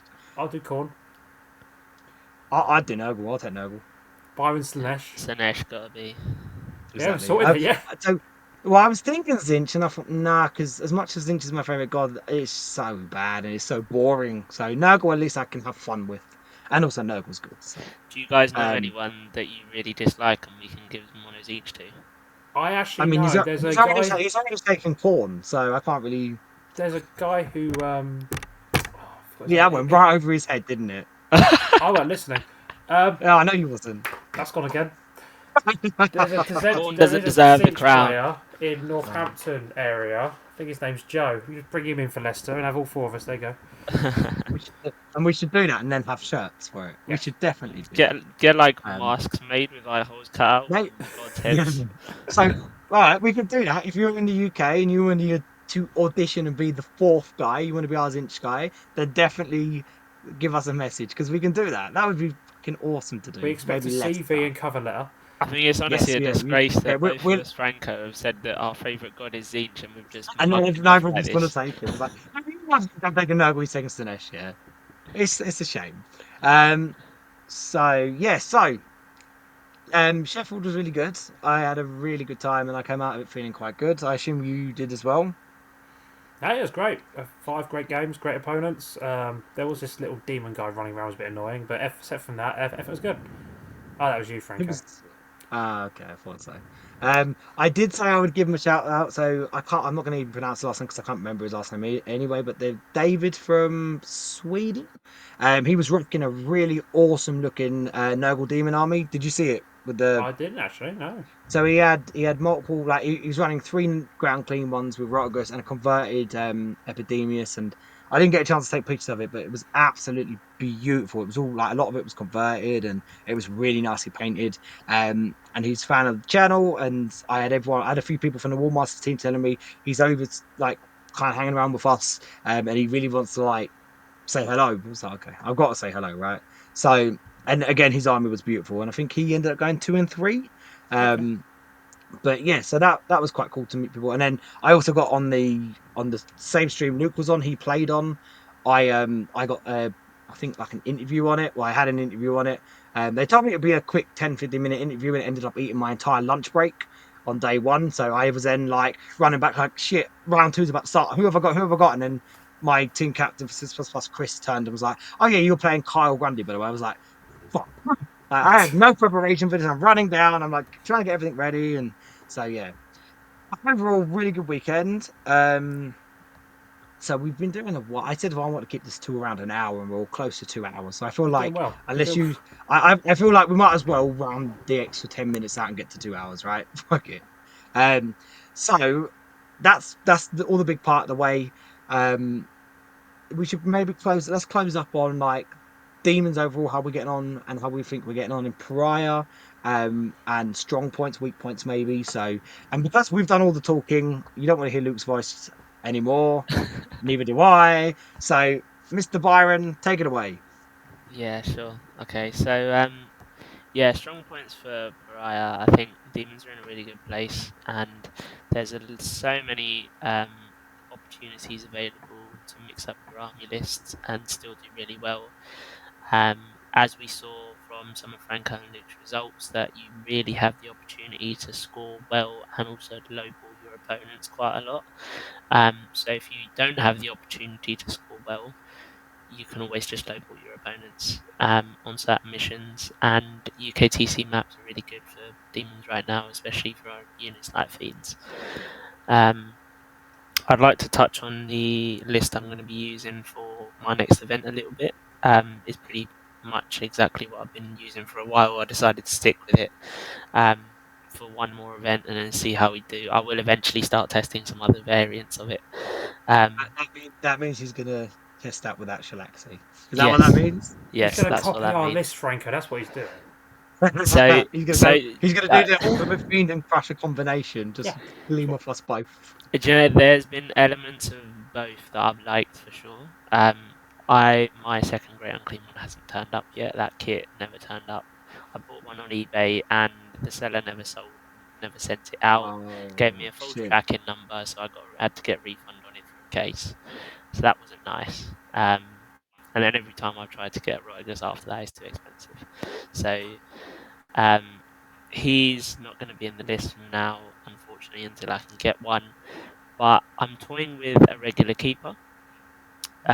Regular keeper instead of Shalaxi allows me to get 2 other scoring units, being Fleshhounds and Screamers. I think that's a decent option to go with, because especially like toughness wise, keeper offers similar to Shalaxi, if not a bit tougher, because she's got a -1 to hit. And then the other option is Shalaxi goes and I get, I can't exactly now. 6 Crushers was part of it. Still leaves you with like 230 points, doesn't it? Yeah, Which is nothing. So another 10 Plague Bearers and 2 lots of Screamers. what for Shalaxi's points, guys? That's fucking nuts. It's crazy, isn't it? It's crazy. It's nuts. The fact that all of that is the same points as Shalaxi, that's 6. So yeah, just to reiterate, 10 Plague Bearers, 6 Blood Crushers, and 6 Screamers. Puts things into perspective, doesn't it? Like, I feel like you and me were like two of the biggest Shalaxi sympathizers in this country, at least. And I had this conversation with Jack Tart on the weekend. He was like, I was waiting for you to drop her so I could finally like pat you on the back. And I was like, I still love her. I just think the way we're going now, I just don't think you can. I mean, you can still run her and do well, no doubt about it. I still really like her. I just feel like it's time to use those points elsewhere, I think. You get to the point, don't you, where you go, this is a really punchy unit that I'm taking. It's going to take out most things I put it into. However, at what point do I start taking a risk with something like a Bloodthirster or Scarbrand as an alternative? So there's definitely that choice to make now, and I think I do really like the list with the 6 Blood Crushers in and the extra Plague Bearers because it gives me more scoring units. Still gives me a really big threat of punch in terms of 6 Crushers. They're not exactly bad on a punch even without Rendmaster help. And I've still got Scarbrand, Great Unclean One, and Bellicle as my monsters. We know Great Unclean One's the toughest one around, and Bellicle keeps the army alive. Still got 9 Fiends in there. That seems to be the staple of all of my armies now. 3 Flamers and Plague Bearers are always in there. The Changeling doesn't miss a single army list. And the version with the Keeper in, I also really like it because she buffs the Fiends. And like we said, she's a relatively tough version of Shalaxi for next to, 2/3 of the points? Yeah, she's 160 points cheaper without the enhancement. So Yeah. pretty nuts. Oh, so I mean, I guess that's kind of good because we can kind of work off that. So I mean, we could like, how do you see your list changing much? Or like, how do you feel after this event? Is there anything you want to tweak or? It's gone again. Second Bloodthirster, here we go. Second blood. Well, actually, you laugh. I've got a double Bloodthirster Scarbrand list I'm looking at. No, I want the Skullmasters in for the Crusher units, but finding another 200 points, it's difficult. I don't want to drop the Fiends for them. Shut up, Frankie. Don't take Crushers. And so it's just like I don't really want to drop the Plague Bearer. It's trying to squeeze in them last few points, and at the moment I can't work out how I'm getting there or changing it for that reason. Yeah, thing is with me, so I'm a whirlwind when it comes to lists, right? It's very rarely I play the same list. Like if I stick with a list, it's because I really like it. And this Sunday I have an RTT, so I am running the same list, but only because I had to submit the list on Saturday night, and I just couldn't be asked for anything else, so I just submitted the same list. But for me, I have so many ideas. Like the Blood Crushes are popping in there, like Byron said with the Keeper. I running that many Fiends. I did feel like maybe the Keeper would have been nice. I don't want 4 monsters anymore, so Bellicle doesn't go, Grant Gilmore doesn't go, so Rutgus, I am on the edge. I don't know yet. Something I kind of wish I had, and I don't think I've ever felt like this about this unit, but something I got to like a couple of my games was like, if I had this one unit, it would have been quite nice, maybe just for certain bits. Was the no, it is corn though. Skull Cannon. No, it's Skull Cannon. Wow. Okay, Because there were so many instances I was like, Drought of Terror would have been really fucking useful there. And so having like, can I fit 95 points in? I'll have to have a look. Like it's not the most reliable thing in the world, but it's there. Also, my list, I know a lot of our lists are like this, but especially losing Chilaxi and not having a chicken. But a lot of people take the piss when it comes to just frontlining their units in certain cases. It's why the Fiends are really nice. Because when you tell people how fast they move with the advance and that, especially on some of the new deployments, it does put them off deploying them in certain areas. But yeah, so I mean, I'm not saying I will definitely put one in my list, but it was interesting, and I guess it speaks to where it is currently now, that to even consider it, like to be like, oh, maybe. But yeah, so like Keeper is a legitimate thought. More like Blood Crushers, I am really tempted to see if I can try and make a Blood Crusher Fiend list because I really like the idea of it. So, and then obviously I did think about the skull cannon, whether it makes it in or not, I don't know. And then I have to look at my plague bearers. Like I love 30 plague bearers. I have to make a decision. Do I go down to 20 or I don't know. So there's loads of things to think about, which is good, right? That's a good thing. It's a good sign that we're in a pretty decent place, right? That just goes to show you how good everything is in the army, and like the amount of data sheets that we can contemplate dropping, putting in. There's so Hmm. much out there now that's a good option for Pariah. Yeah. And I don't think there's any set list. Like I feel like Demons is probably one of the only factions where there is legitimately, even if it's just variations, there's no one list. Like there's one kind of archetype, I guess, but like I feel like you can really mix and match, and you could see 10 players take a different list, and still most of them will do fairly well. Um, which is a really good thing. I hope that's just not the best it's going to get, and then it just goes downhill from here, and then there This is is our no last more. hurrah. What do you mean? Yeah, exactly. So so we're making the most of it, right? But yeah. So I think overall we're in a good spot. I'm very happy. Assuming you're both also very happy. Um, Yeah. Yeah. so on that note, unless there's anything else you want to say quickly or anything you want to bring up, DW, don't screw us over, please. yes, Yeah, yes. don't GW, or we're going to hunt Let's you see if we can down. get And this out there. Don't do it. Don't do Um, it. Give us our codex. do you know what? If they've decided they're doing it, they're doing it. There's nothing anyone can do about it. And as much as that's hurting and painful to say, and I know it's toy soldiers, but the reason I play this game now is for demons. So if demons were to not exist ever, I wouldn't play 40k. I It's feel like as simple as defeatist, that. So Franco. We're going to GW with our pellets, and we're gonna riot. why do I get the whole feeling of like? Do you remember when they done the whole Storm Area 51 thing a couple of years ago? Do I'll you set a remember that? Why Facebook event up for this. Listen, next year on the Storm way to Nottingham World. GT, yeah, we're all gonna stop at Warhammer World on Friday. Picket line in the car park. Jump on the right, get on top of the We rhino, and want all just demons. start. We We want want demons. demons. We We want. want demons. Drive the Rhino away in protest. Put a big Bellicore logo on top of it. And at the end, we'll just Oh, leave the crown on the Space Marine. Just Yeah. Or on, the oh, giant like plush Nurgling they've got. Oh, If yeah, they we still nick it. got that downstairs, Yeah, we take nicked it. him. I reckon the three of us could get that out. Yeah. I've got one of the Maybe. baby ones behind me somewhere actually. I want to get one. I want to get one so I can just have him sat on the table I don't because know I where he just is. I think think they're he's up there fucking somewhere. cool. I've gone the wrong way with my Uh, hands up there somewhere. I that's don't right. know. I've been doing it. I've been pointing at Byron there and Luke there, and it's actually the other way round. And I can't comprehend camera reversal bullshit. So I think we've all spoken long enough. And we've gone through all the bits we kind of want to go through. Um, I don't think there's anything else to touch up on this one. So we do plan on doing a podcast around every 4 weeks, give or take a week or two. Um, the next one will be August. We'll do one leading into LGT, and then we'll probably do one straight after if we can time that right. So maybe week before or week of, week after, and we can go into it and talk about it. And hopefully, I'll be sitting here with the nice trophy or medal or whatever it is, and but we'll see. So thank you for tuning in. I've had a lot of fun doing this. I knew this was going to be fun, and I can't wait to do more episodes. I hope you've both enjoyed it.